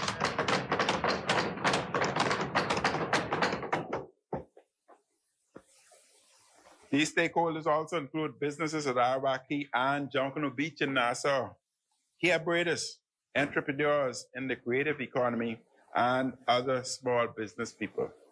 The stakeholders also include tourism service providers in Grand Bahama and the Berry Islands. I am pleased, Mr. Speaker, that approximately 620 local entrepreneurs in New Providence and Grand Bahama have attended workshops sponsored by Royal Caribbean and the Chamber of Commerce to learn about business opportunities generated by the introduction of Bahamas-based cruises.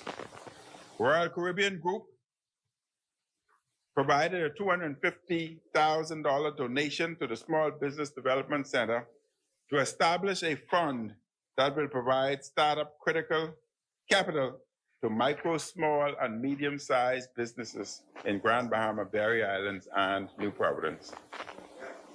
One of the challenges for us as a heavily tourism-dependent country has been the question of how to best boost the benefits of cruising, including turning cruise guests into stopover guests. This Royal Caribbean arrangement offers the best of both worlds. A cruise guest who adds on a hotel stay of 1 or 2 nights. Royal Caribbean's pioneering Bahamas-based cruises will lead the way for the coming on stream of more such cruises, which may strengthen the local economies of our family island communities. A highlight of the Bahamas Royal Caribbean dialogue has been the proposition of making Nassau a home port and potential gateway to the Caribbean for more Royal Caribbean vessels.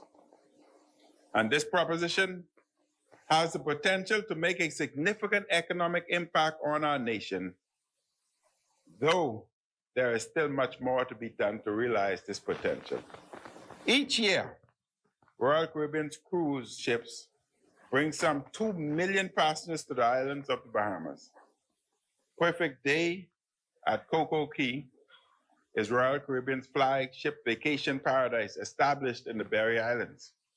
And Royal Caribbean's plans for a beach break destination on Paradise Island, namely Royal Beach Club, includes a $50 million investment that will generate an extra $26 million per year in visitor spending.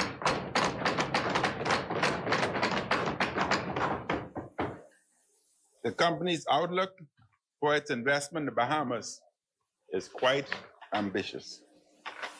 With vaccine distribution and active progress in the Bahamas and abroad, major hotel reopenings, and now the exciting return of cruising in the Bahamas, there is steadfast optimism that our country will once again achieve record-breaking tourism levels. Mr. Speaker, upon coming to office, we made a number of promises to the good people of Grand Bahama. Hurricanes and the pandemic resulted in a number of delays, but my government has worked tirelessly to renew and to restore the hopes of the people of Grand Bahama. I wish to update the House on the Carnival Cruise Port project. My government executed the heads of agreement with Carnival Corporation for development of a $100 million cruise port.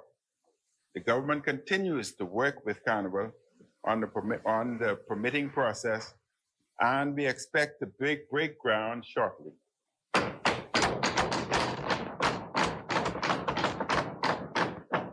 This year's budget includes $19 million for the Rand Memorial Hospital 4-story expansion.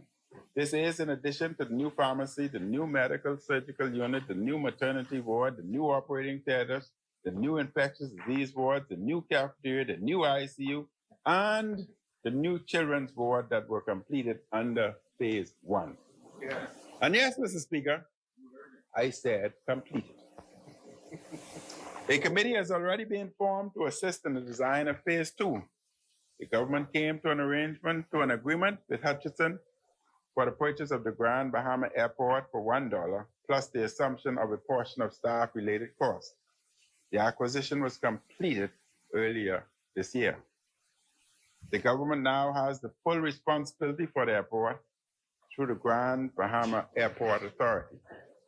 As of May 31st, employees are now employed by the Grand Bahama Airport Authority following the completion of severance processes. The government has engaged airport consultant Lee Fisher, who had already begun work on attracting the best PPP partner for this project.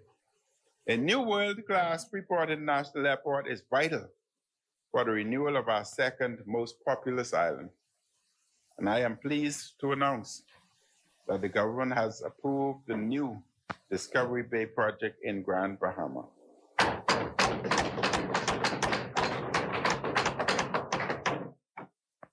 The Vela Group intends to develop a mixed-use resort consisting of a 25-key boutique hotel and restaurant, 30 residential estate lots, 12 townhouses, 12 bungalows, a beachfront rental pavilion, a 30-slip marina to be situated in the existing canal system, and a back-of-house facility. It is estimated that this investment at the end of all its phases will exceed $100 million. I note that Doctors Hospital has announced their new hospital project in Grand Bahama.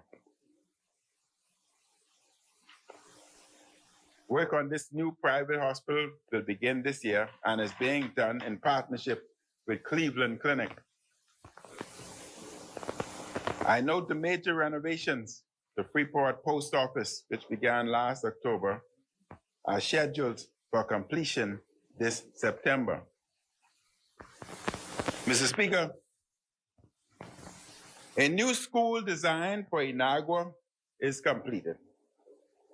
And presently, it's out to quantity surveyors for pricing.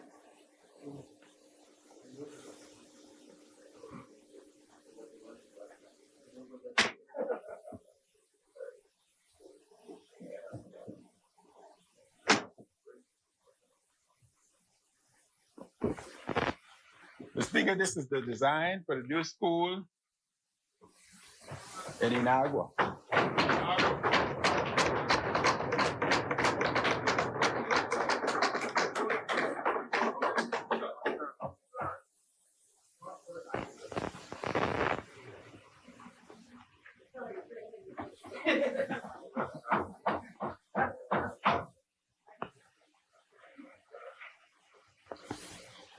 I wish to remind the House that the Disaster Reconstruction Authority, Special Economic Zone, SERS Relief Order 2019 will provide tax waivers until the end of the current fiscal year, June 30th, 2020. We have now decided to extend this order for building materials, furniture, and appliances to December 2021. And for vehicles purchased prior to May 1st, 2021 until August 31st, 2021, for these vehicles brought into the country. Under the SERS order, the islands of Abaco, Abaco Keys, Grand Bahama Island, Sweden Key, Deepwater Key, and Water Key are considered VAT-free zones for local purchase of goods.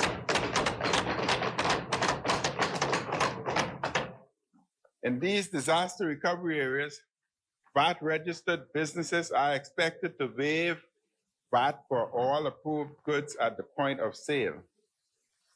For consumers, there is no pre-approval process. Everyone shopping inside the recovery area is able to benefit from the VAT waiver at the point of sale.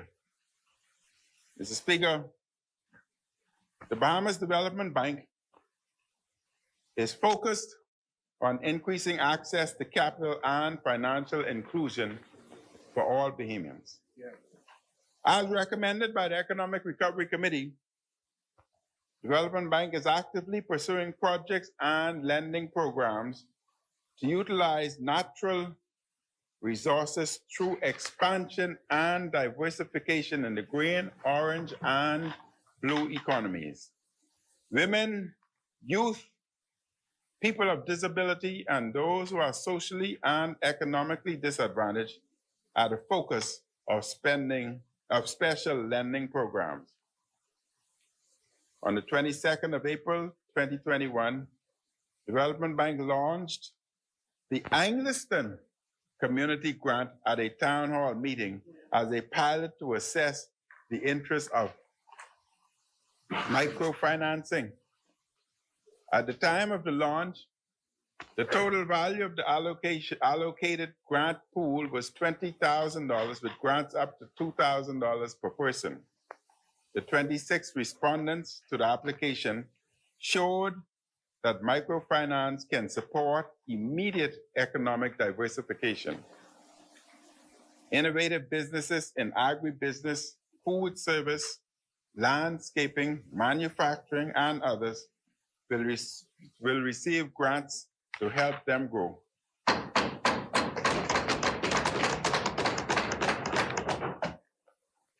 The bank will continue to support successful applicants as they grow their operations.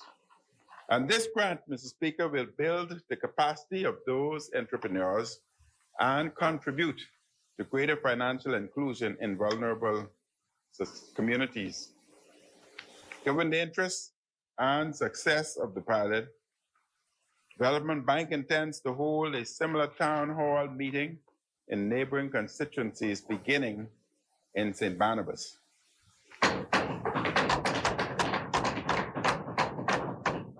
The bank intends to increase the funds in the grant pool and expand the grant to all over the Hill communities in conjunction with the Over the Hill office. These grants will be factored into Development Bank's current Global Climate Fund application and increase the bank's ability to attract non-reimbursable financing from external agencies domestically and internationally. Additionally, BDB will allocate $500,000 for a microloan fund and will offer accessible financing to qualifying businesses. Mr. Speaker, we are continuing with our commitment to empower Bahamians through land ownership. This includes the transfer of Crown land to Bahamians and making service lots available to Bahamians. Service lots are lots fully equipped with infrastructure. Mr. Speaker, I am advised that approximately 75 Crown grants are being issued across multiple islands, including Inagua, Mayaguana, Crooked Island, Eleuthera, Andros, Abaco, Grand Bahama, and New Providence. In addition, an additional 33 Crown grants are presently pending issuance, primarily in Crooked Island, Mayaguana, and Andros. The names of these individuals will again be published in the newspapers to ensure that they are notified to collect their grants. I am advised further that approximately 100 additional grants are in the process of being completed across multiple islands, including Acklins, Mayaguana, Andros, Grand Bahama, and Abaco.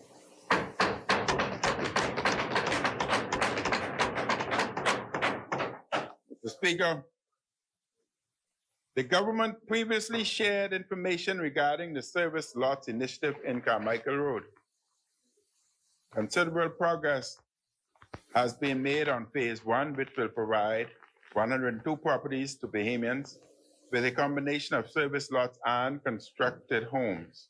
To date, civil and road works are 65% completed. Electrical street light poles are installed and are waiting the remaining electrical materials to arrive on New Providence shortly. The inauguration of this site is projected for mid-July of 2021. You ready? 235 individuals have already been reviewed to be assigned a lot or a host lot package. Appointments have already been arranged for the first 95 individuals to be given letters of intent for Carmichael Village. I am delighted to report that progress is being made on the government's Prospect Ridge community for young professionals, which will also provide service lots. I am pleased to advise that the Department of Transformation and Digitization has again successfully worked with a government stakeholder group and will have the committee's application for this community online for the first week of July. Mr. Speaker, so as individuals would understand, the new Prospect Ridge project in the West subdivision, the applications will be online the first week of July. These are the properties that would worth about $150,000 or more and sold to the Bahamian populace, single family lots at $40,000 and multifamily at $50,000.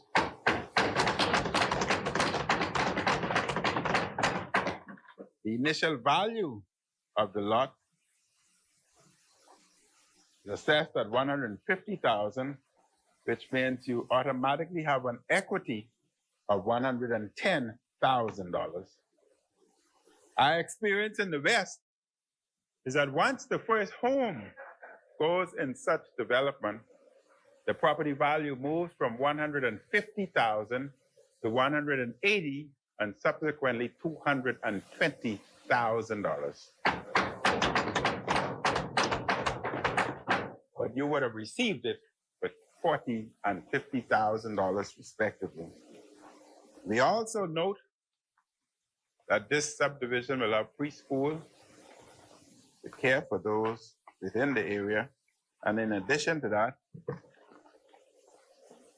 10 architectural design will be provided where individuals can purchase an architectural design of their choice as opposed to having an architectural design done independently, which is usually 10% of the cost. That would mean the cost would have been about $225,000 to $50,000. So for an architectural design, they would have paid $25,000 to $30,000, but instead they would be able to purchase such design for $1,000.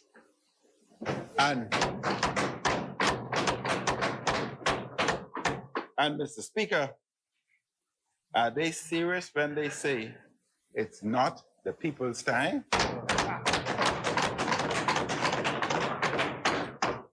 There are two additional such land identified in the West, the Kalani constituency, which would follow the same model, and land is being identified in the Family Islands so as to encourage individuals to move to the Family Islands, because this age of technology, you need not live here in New Providence. You can live in any Family Island, yet work in New Providence or work on Wall Street or wherever. The committee, Mr. Speaker, will keep the application process open for a full 6 weeks. And we recognize that there are many people who may not necessarily have the technology or access for online material, and therefore I would advise the committee to also make provisions for individuals who do not have online access to ensure that no Bahamian is marginalized. The Speaker, keeping the process open for 6 weeks, that is the application, this will allow prospective applicants to become familiar with all criteria and have an open opportunity to collect all of the requisite documents and to obtain financial qualification letters from their financial institutions. The government is also working to achieve a public-private partnership for the installation of the infrastructure in the community, and more details will be provided as this process progresses. Mr. Speaker, Our policy is to enable land and home ownership at various income levels, including for middle-income Bahamians. We are investing in communities, groups, and areas throughout the Bahamas, including in opportunities for young professionals. And I say to the young professionals, it's about your future.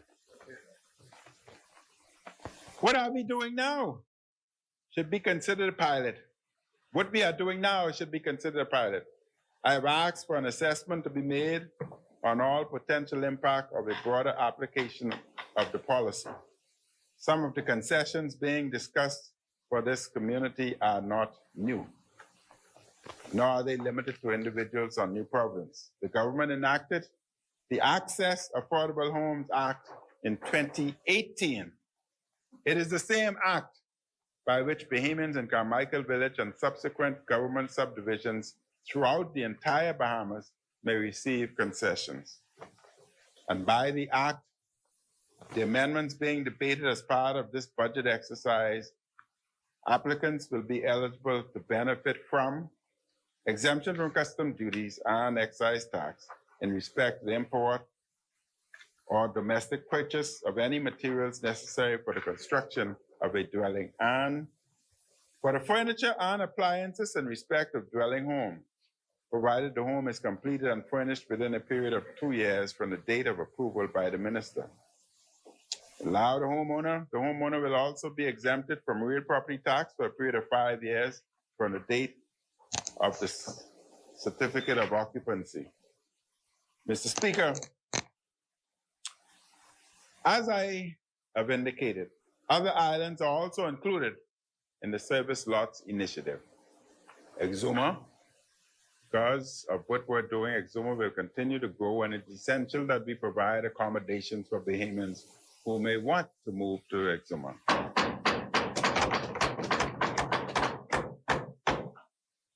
In the Central Pines, and of course, we've identified lots in South Eleuthera. In the Central Pines extension on Abaco, 18 lots are presently being prepared with an expansion plan in 2024, an additional 40 lots. I'm happy to announce at this time, Mr. Speaker, that a private donor has donated the funds for the construction of 5 new homes within the Central Pine area. And these homes will commence in 2 to 3 weeks, and they will be given to residents of Grand Bahama who was devastated by the hurricane. Abaco, residents of Abaco that were devastated by the hurricane.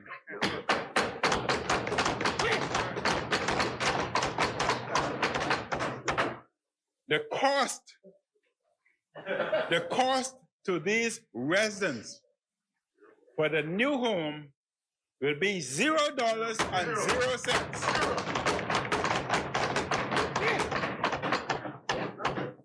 The government is contributing the land, and the private sector is contributing the house. Also, Mr. Speaker, I'm happy to announce that we are in discussion with another private donor that will soon materialize to donate an additional 10 homes to Abaco.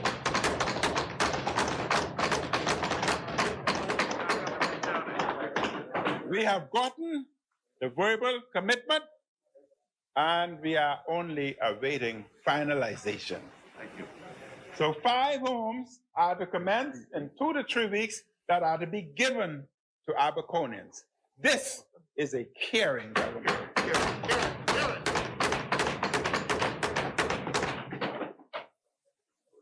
In Spring City, Abaco,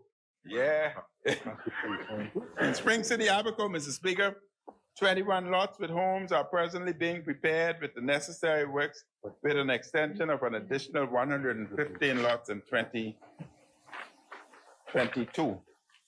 On Grand Bahama, we have made the decision to proceed with the McLeanstown housing project, started under the prior administration, and to add these properties to the service lots initiative. We have already completed the water infrastructure started previously, and now, after having been delayed for a period, we will be proceeding with completing the electricity installation. The McLeanstown subdivision has 40. Listen to me carefully now. It's essential for Grand Bahama to listen to me. This subdivision was started by the former government. We're completing the infrastructure. Some of the infrastructure was in. We're completing the infrastructure. The subdivision has 40 residential lots, 7 multi-family residential lots, and 5 commercial lots. The residential lots will now also be eligible for the concessions available under the Access to Affordable Homes Act. Freeport and East End and West End is somewhat lost. So they will have the same benefits as is given to Prospect Ridge and other subdivisions created by the government. Additionally, being sensitive to the hardship faced by the families in East End, now, Mr. Speaker, this is important. Grand Bahama, listen to me. I want all Grand Bahamians to listen to me now. This is very important.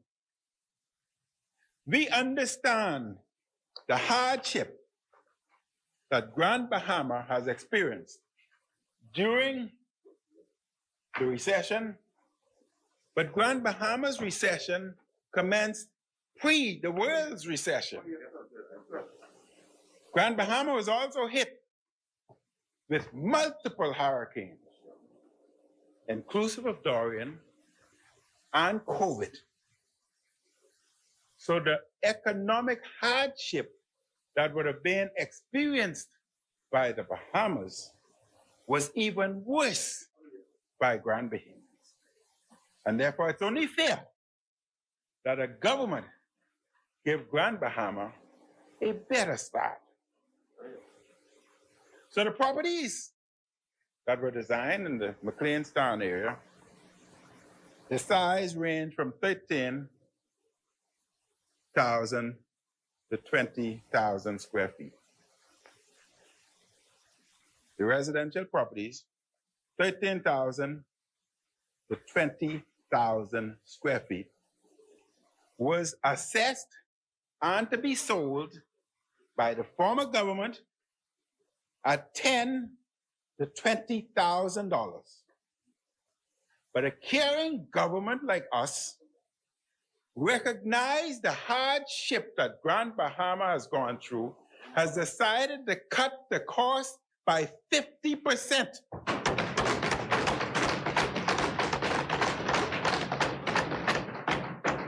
So rather than 10 to 20,000 that was being charged by the former government, this caring government would charge $5,000 to $10,000. Now it gets even better, Pine Ridge.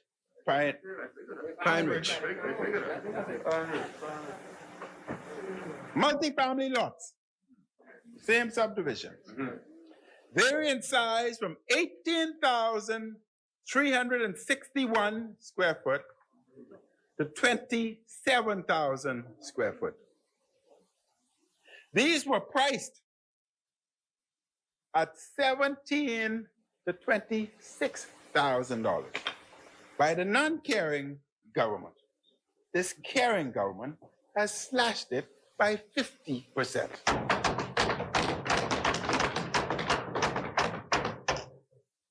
Then the commercial lots, 43,000 square foot to 217,974 square foot, was priced at $64,701 by the non-caring past government to $326,961. Now, you know that's not fair to Grand Bahama. So they will all be cut by 50%. And therefore, Mr. Speaker, I ask even Pine Ridge, whose time is it?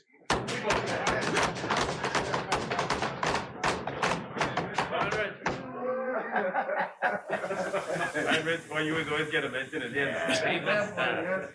Mr. Speaker, my government is moving ahead with infrastructural works for the benefit of Bahamian people and residents.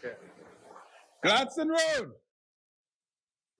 is an approximately 3-mile-long single carriage road that experiences very heavy traffic and delays. We are on the way to converting this single carriageway to a dual carriageway. And this modern carriageway will include the following: 4 12-feet travel lanes, 2 in each direction, north, south. A central medium with street lighting. The improvement of 6 major junctions to enhance safety and traffic movements. Improved drainage and property designated and designed bus lay bays and shelters. 60% of the design for the new Gladstone Road is completed. And this new road work will benefit the residents of surrounding communities, vehicular traffic, and the many businesses and institutions in the area. Now, I want the Junkanoo fellas to listen to me. I spoke to JJ Car Wash. I spoke to Muff. I spoke to Oni. So they all know. They all agree. 2, I can't leave out Peter. $2 million was put aside for the Junkanoo. We have already identified in the Gladstone Road area 13 acres of property which will be utilized for the establishment of a Junkanoo cultural village.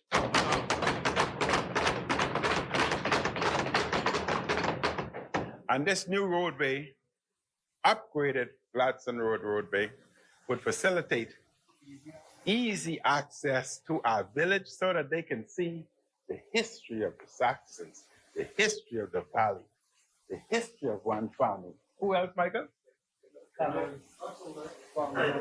Congos, all of them. Platinum nights and fancy dances. And very soon, Genesis. very soon, Mr. Speaker, the Minister of Sports will be calling a meeting with the leaders of JCNP and the Junkanoo leaders so that they can plan the way forward so that we can have our cultural village, which would become a tourist attraction.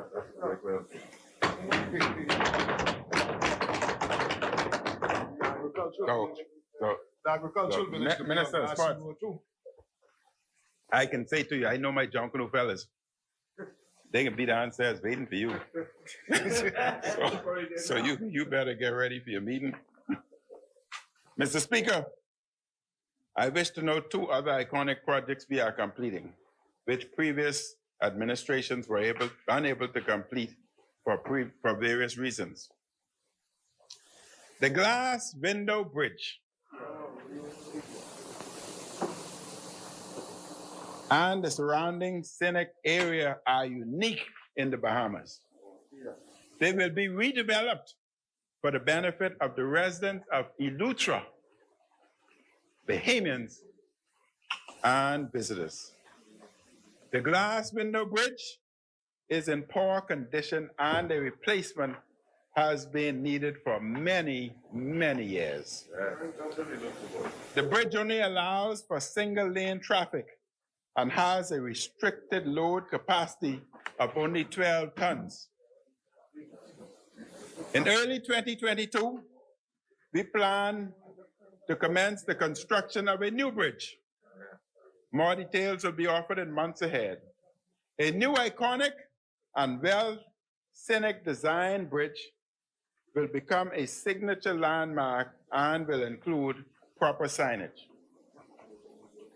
It's known as the narrowest crossing. Mr. Speaker, there is no reason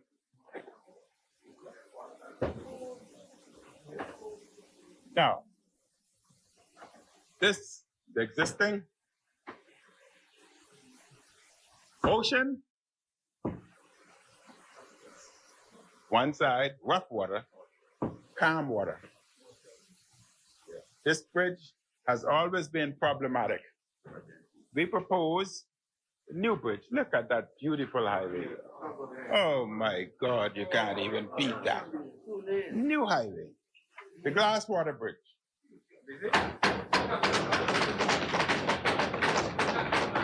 It's known as the narrowest crossing on earth here. I am advised that it's known as the narrowest crossing on earth. Yes. So I do not see why we will not be labeled as one of the wonders of the world.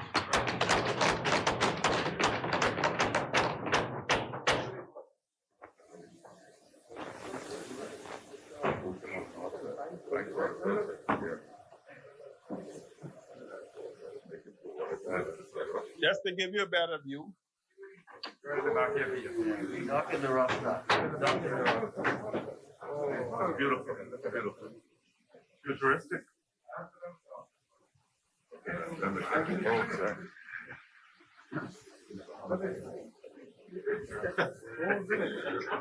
No, the entire village is anticipated. 1 minute.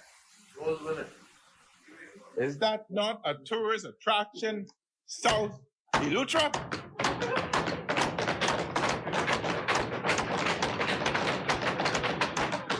Are you not happy, South Elutra? I asked the question, whose time is it? The people's time.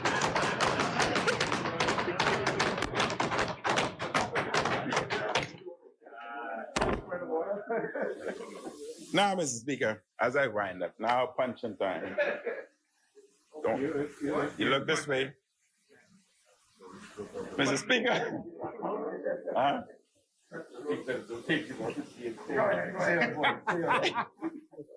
The member for the Exumas and Ragged Island attacked us on the issue of debt.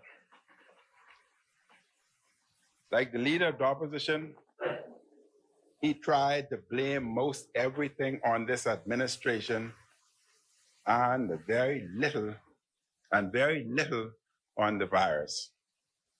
We borrowed to feed our people when the global economy was in meltdown and Bahamians were in need. We borrowed to give our people record amounts of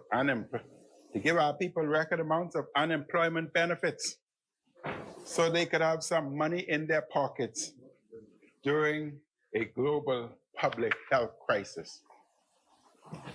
We borrowed so we could support Bahamian businesses.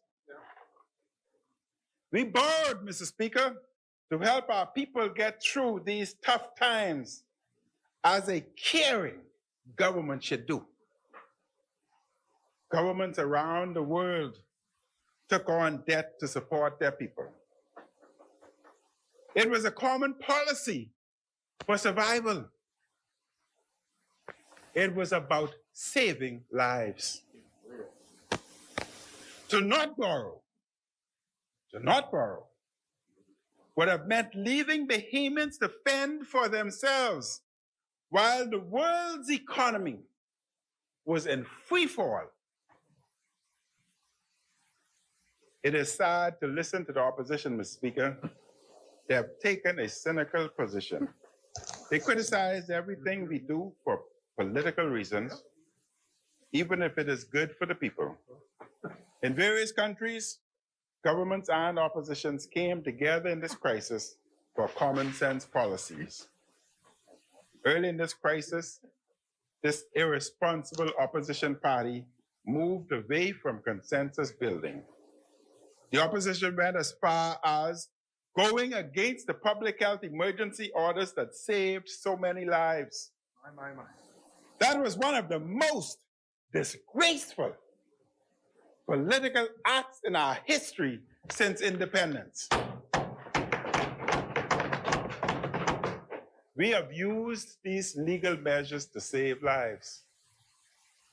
Mr. Speaker, the leader of the opposition engaged in some accidental humor in his contribution.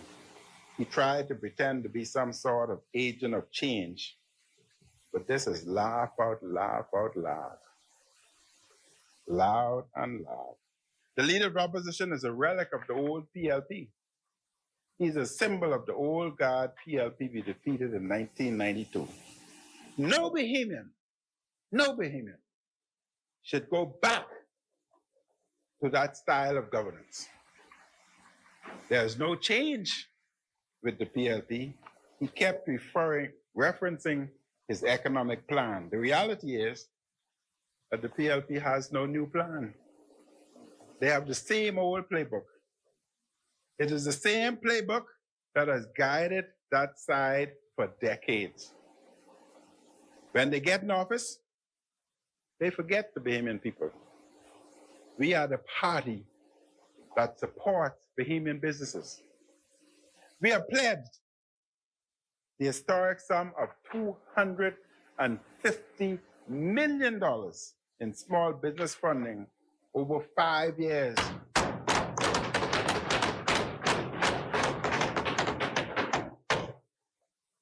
Through the Small Business Development Center.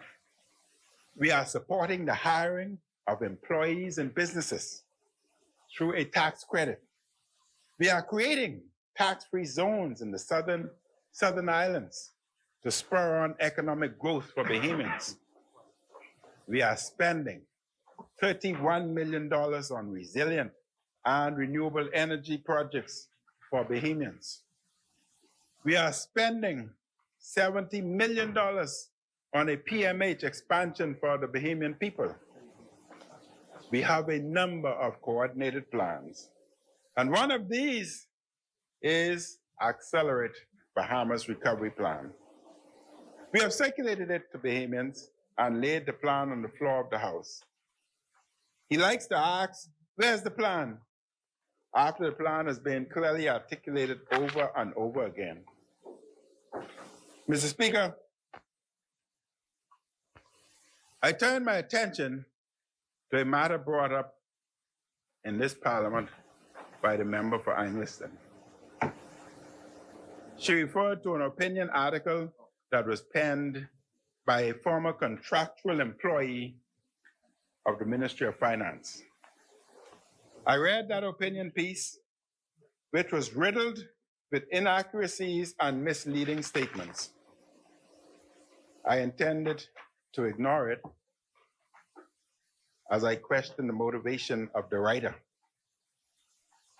some Mr. Daniel Ferguson, who was employed by the government, but I would have thought that there's such a thing as confidentiality, but be that as may.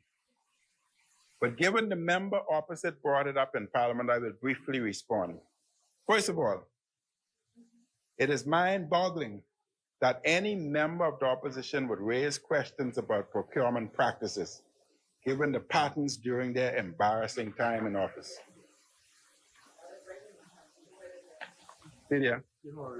Audit report after audit report found they were an administration that gave out contracts following no due process and for goods and services where it was hard to find goods or services delivered. When we came to office, we found contracts of any number of vendors that did not go to tenders board as required. We found contracts that did not go to cabinet as required. Months and months into our term, there were people coming forward with contracts that were signed outside of any procurement process. The member of Angliston was a minister in that government and was the leader of the opposition. I do not recall either the member of Angliston or the leader of the opposition complaining about the slack processes of the last PLP administration while they were in office. Additionally, I pointed out before that it was a PLP administration with the member for Angliston and the leader of the opposition in the cabinet that promised new procurement legislation. But as it is their practice, they were long on talk and short on action. It was just another idle promise that they never delivered. It is astonishing, Mr. Speaker, that with their record, the opposition now wants to lecture this side on procurement practices. On the misguided opinion piece, I will say this. My government promised procurement reform and delivered procurement reform via the new Public Procurement Act, which is scheduled to come into effect on September 1st, 2021. This is how we are different from them. On that side, they promise, posture, and pontificate. Yet they typically fail to deliver on many promises. Come September, Mr. Speaker, we will have a brand new Procurement Act. It is an act that is among the most progressive in the Caribbean, embracing all elements of global leading practices. It will require publications of all contracts. The article referenced by the member for Angliston spoke to contracts awarded by the Ministry of Education, the Ministry of Works. The existing policy and legal framework for procurement has been adhered to in the award of these contracts. These were the same policies the side opposite ignored regularly. Where appropriate, the contracts went to tenders board or to cabinet for consideration. Even though they used to ignore the guidelines regularly, the administration is using the same guidelines and procedures and procurements that the side opposite left in place. They are the same guidelines and procedures that have been in place under successive administrations for decades. The article referred to by the member for Angliston suggests the government ought to have used the procedures outlined in the new Procurement Act. This is strange, as the act only comes into effect in September of this year. The ministry, let me finish. The Ministry of Finance is busy putting in place the processes, procedures, rules, and training to ensure that the September timeline is met comfortably. Mr. Speaker, as is our practice, once the new act comes into place, we will abide by the provisions of the law and the related regulations. That is our way. This brings me to my final point on the matter. The article suggests, Honorable member. the article suggests the government has delayed the start time to September for political expedience. Let me remind the member for Angliston that the Ministry of Finance has explained the September timeline. The truth is that the operational leadership of the Ministry of Finance recommended to the Minister of State and myself that the timeline be pushed back to September, given the complexity of the act and the significant changes that are required. We accepted that recommendation. We have gone on record regarding this already. Mr. Speaker, we are the government. Chair recognizes the honorable member for Angliston on a point of order. Yes, that's all right, thank you, Mr. Speaker. I think that the member for Kalani, and I would say is inadvertently misleading this parliament. The article that he refers to says a couple things. Partially is what the member has indicated, but what the article also said is that the cabinet of the Bahamas put in place a procedure for the what they call it, the electronic procurement portal, where they mandated that every person who wished to vie for a contract sign up to that portal. In fact, 763 persons signed up for that portal. And not once was a process used through that portal as was mandated. So forget the September date, which they've rationalized, don't apply to them because of some good reason. But they have actually put in place a substitute process in the interim. And in any event, the writer also says that as a matter of, my words, moral policy, they ought to have utilized those practices and procedures, regardless of whether the legislation comes into force. So, you know, you can't say you got the wild, wild west with the law coming in September to allow for something. If you're committed to it, we would see it. And so perhaps the member will advise about the electronic portal, where persons signed up to participate in contractual processes, and not once, the article says, not once was there a process. Over 700 contractors signed up on that portal. Very much, Ms. Member. I was trying my best to stay away from certain elements. My government adhere to the laws. We are not like them that goes outside. But, Mr. Speaker, it's unfortunate that an individual employed with the government, I don't want to go into details of his history at Defense Force. I don't want to go into details of his history, but if he pushed me enough, I will. History of health. But the members, there's such a thing as confidentiality. If after leaving the ministry under whatever circumstances, confidentiality is breached, who will hire such an individual moving forward? You didn't want us to know we didn't use the portal? That's all I will say. That's all I will say. You didn't want us to know. Let's say people know you wanted something to Chair recognizes Honorable Member for Carmichael.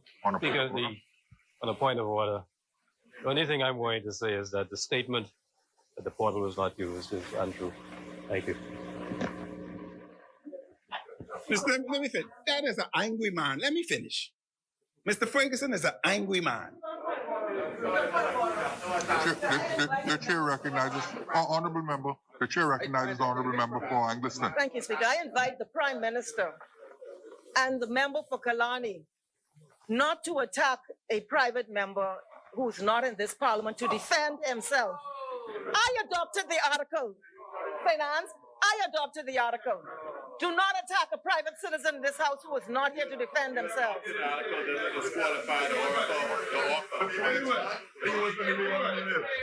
Thank you very much, Mr. Speaker. Mr. Speaker, we are doing the reforms that were promised by the administration of which the member Angleton and Cat Island were part of. They never did it, but we are doing it. I wish to update the House on the Andre Rogers Baseball Stadium at the Thomas A. Robinson National Stadium. The overall project is approximately 60% completed. There are a number of outstanding civil design matters to be completed. The contractor is in the process of executing the work required to bring permanent power to the site. Further, the preparation for the field construction has begun. Additionally, the scoreboard, seating, and stadium lighting has been ordered. Mr. Speaker, I have no doubt that Andre Rogers cheers from heaven every time a Bahamian debut in the major leagues in the U.S. as Jazz Chisholm Jr. did last year.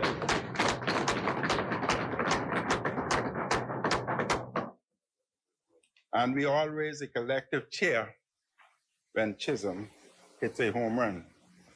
Bahamians everywhere are proud of this talented son of the soil. Mr. Speaker,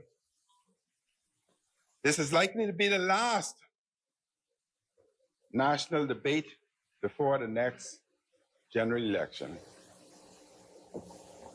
The preparation of a national budget is a long and arduous process involving the entire government, including the many professionals of the Ministry of Finance. I wish to express my gratitude to all of those involved in the process which takes place over many months. Mr. Speaker, I also wish to express gratitude to those who serve our country in the House of Assembly.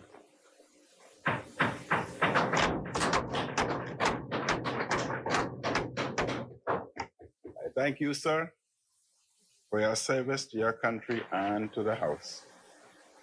I also thank the staff of the House Assembly. Election not due until May. Election not due until May. It won't have there'll be no budget before then. I thank the leader of the opposition. Oh, there we go. And his parliamentary team for their service. Yeah.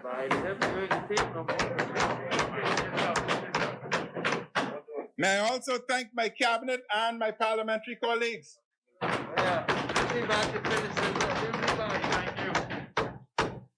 I thank in a special way those colleagues who are not standing at the next election.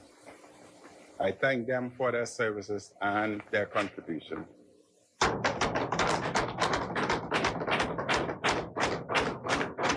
And I know and I am certain that they will continue to serve our Bahamas in various capacities. The full measure of our contributions includes all that we do in many arenas and areas of national life to serve the country that we cherish. May we all continue to pledge to excel in love and unity on behalf of our noble and enduring Commonwealth. Mr. Speaker, allow me to close, sir, with these inspiring words for a song we all know well. When you walk through a storm, hold your head up high. And don't be afraid of the dark.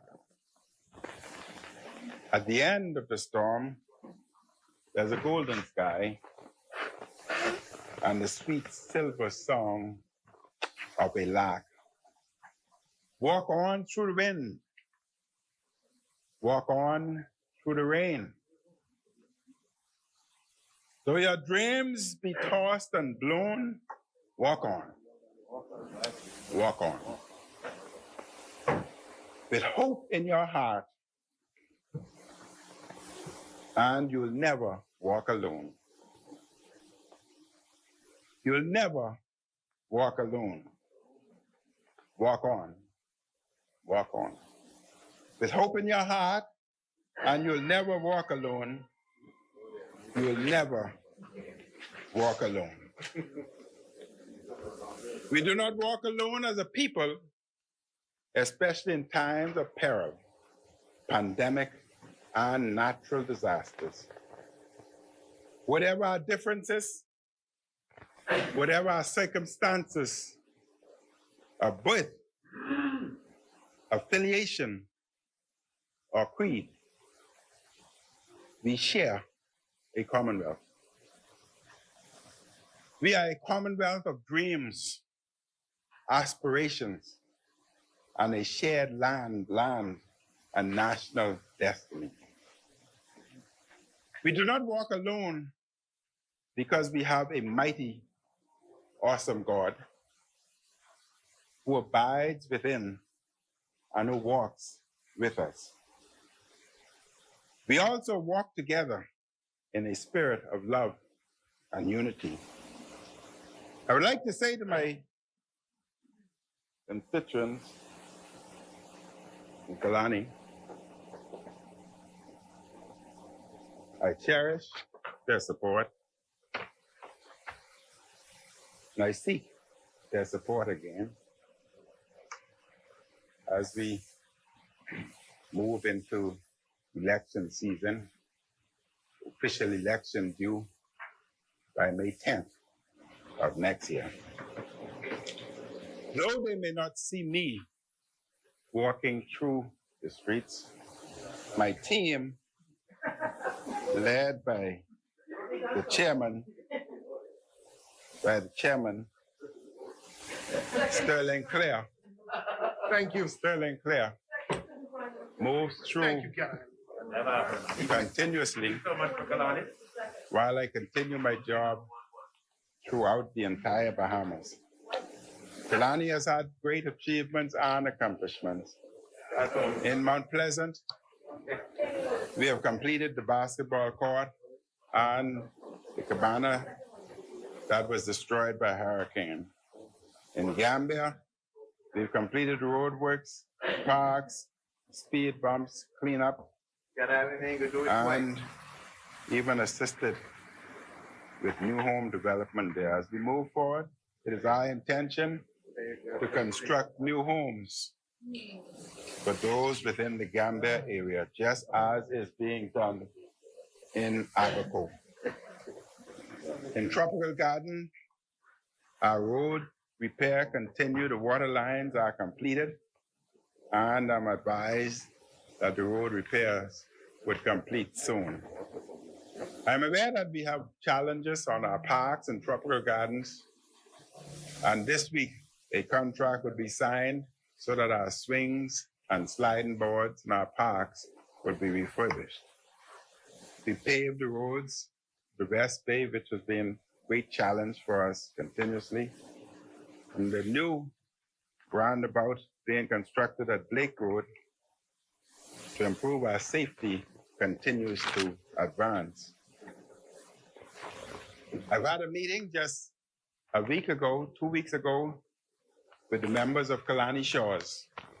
And Kalani Shores had pointed out to me their concerns. I want to say to them that we are signing with a contractor for the 2 signage that they've requested to be commenced this week, if not next week. We've continued to give out food vouchers and laptops to those in need. We continue as an annual program to give out flu shots within the Kalani constituency. The Twin Lakes, which has been a challenge for some time, Twin Lake community now have their road repairs, water, lights, speed bumps, and other amenities now has been put in place. The area between the roundabout at Starbucks and the eastern roundabout, moving from Starbucks' roundabout to the eastern one, that entire area, we have a commitment that area will be adopted by sandals and beautified. At Delaport, we've completed our park, swings, basketball court, and we are to commence very soon repair work at the bathroom facility. We continue our CCTV program throughout the Bahamas so as to improve safety within our area. So, Mr. Speaker, we continue our advancement with Kalani. But, Mr. Speaker, I was amazed last week. No, that's all right. I was amazed last week here in Parliament.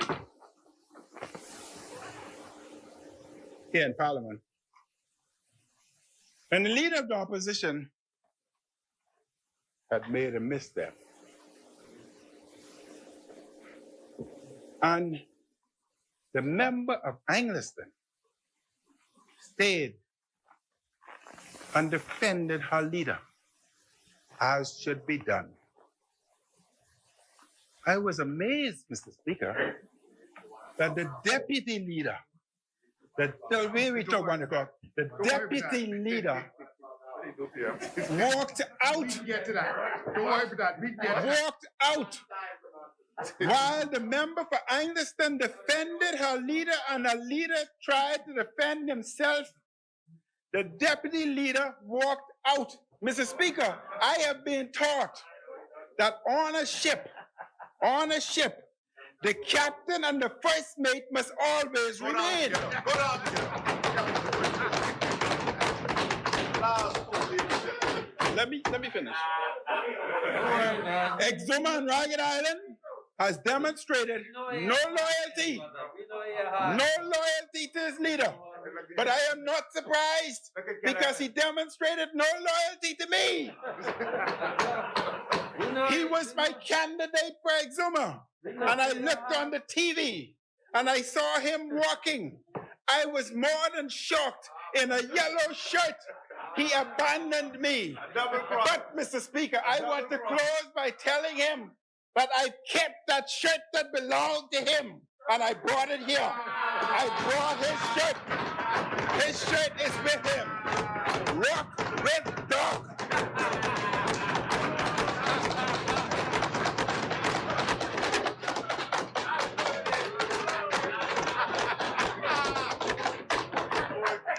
If you check the size, Mr. Speaker, my size is extra large.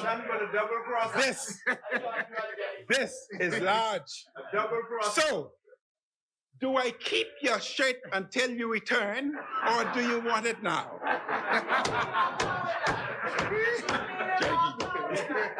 Nothing but a double crosser. Chair recognizes the honorable member for Southern Shores. No, we're gonna extend. We're gonna extend. We have to go through second reading. Mr. Speaker, as I move to extend, I must say in defense of my good friend for Exuma, he couldn't defend because he wasn't here when all that stuff happened. Mr. Speaker, I move that the business of the House extend beyond the 1 p.m. hour today's date. Honorable members, it has been moved and seconded that the business of this House extends beyond the 1 p.m. hour. As many members that are in favor will remain seated, those who oppose will stand. The business of this House will extend beyond the 1 p.m. hour. The chair recognizes the honorable member for Kalani. Thank you, Mr. Speaker. Speaker, I close by thanking the Bahamian people and the people of Kalani for the opportunity to serve. Even in this most trying and difficult days of office, I remain grateful for the prayers and support of countless Bahamians.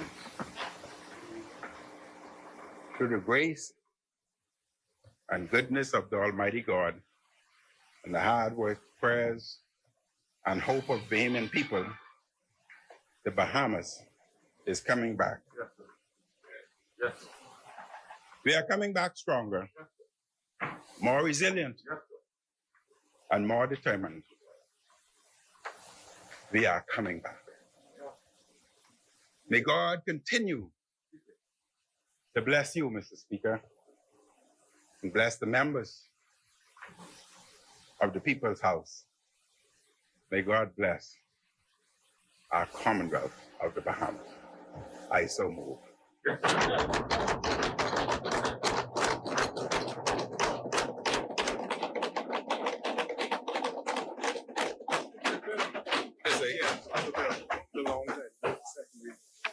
Mr. Speaker.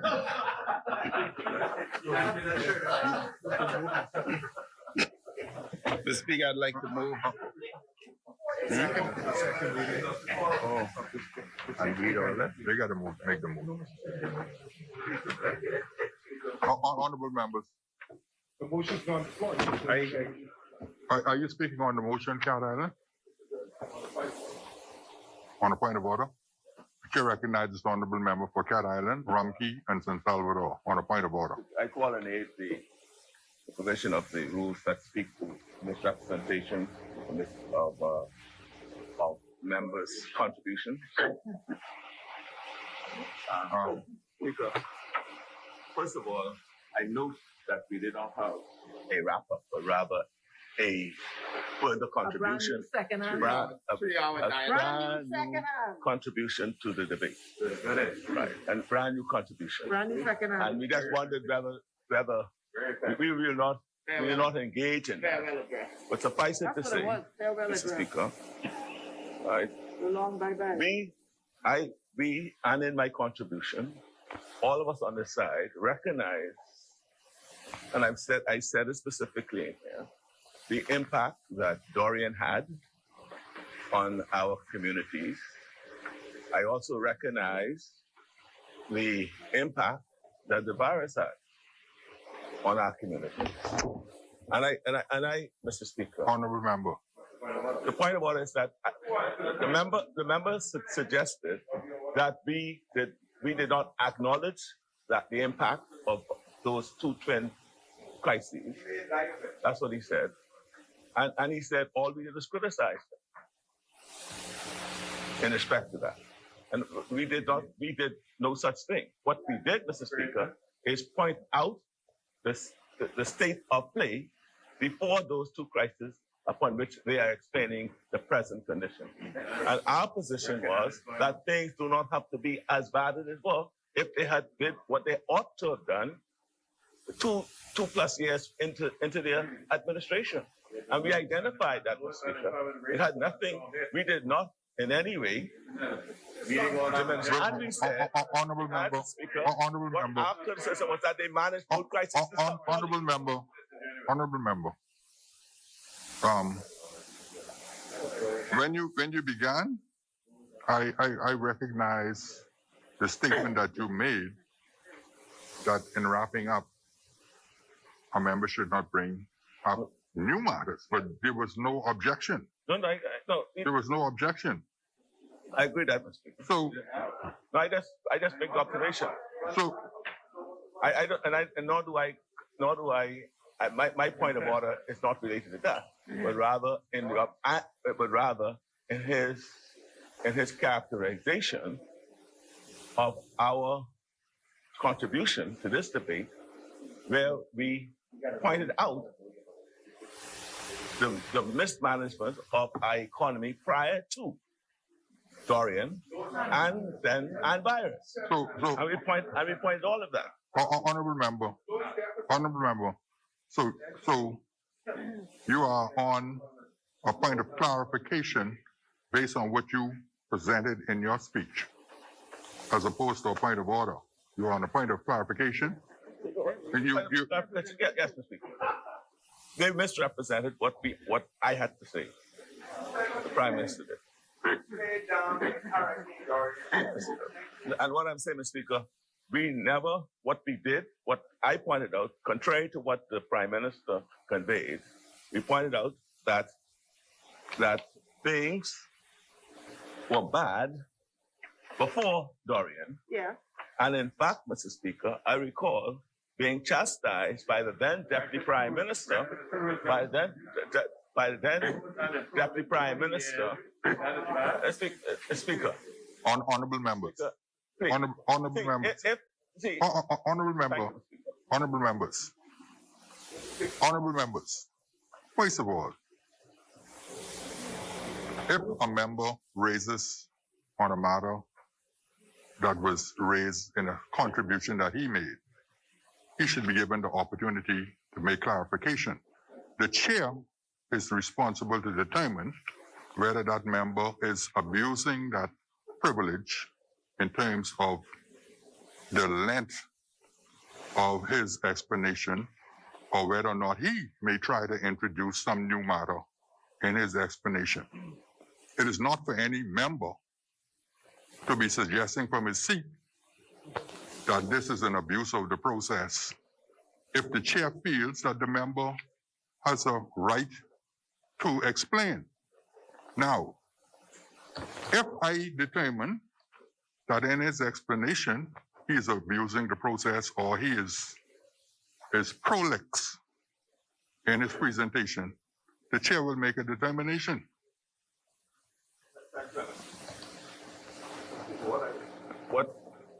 What the Prime Minister, member for Kalani,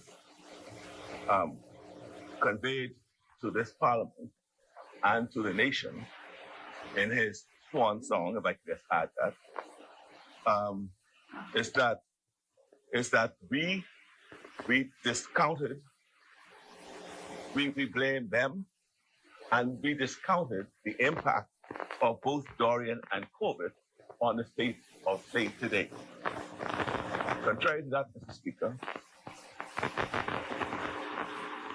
because their complaint is that they were knocked off course by Dorian and COVID. I have my contribution right here, Mr. Speaker. Now, what I Honorable member, I'm satisfied then that you are suggesting or stating to this parliament that you did no such thing in terms of downplaying. Okay, I'm satisfied with that explanation. You need not go any further, honorable member. Thank you very much. Honorable members, it has been moved and seconded that the following bill, or I will lead off with the appropriation revenue.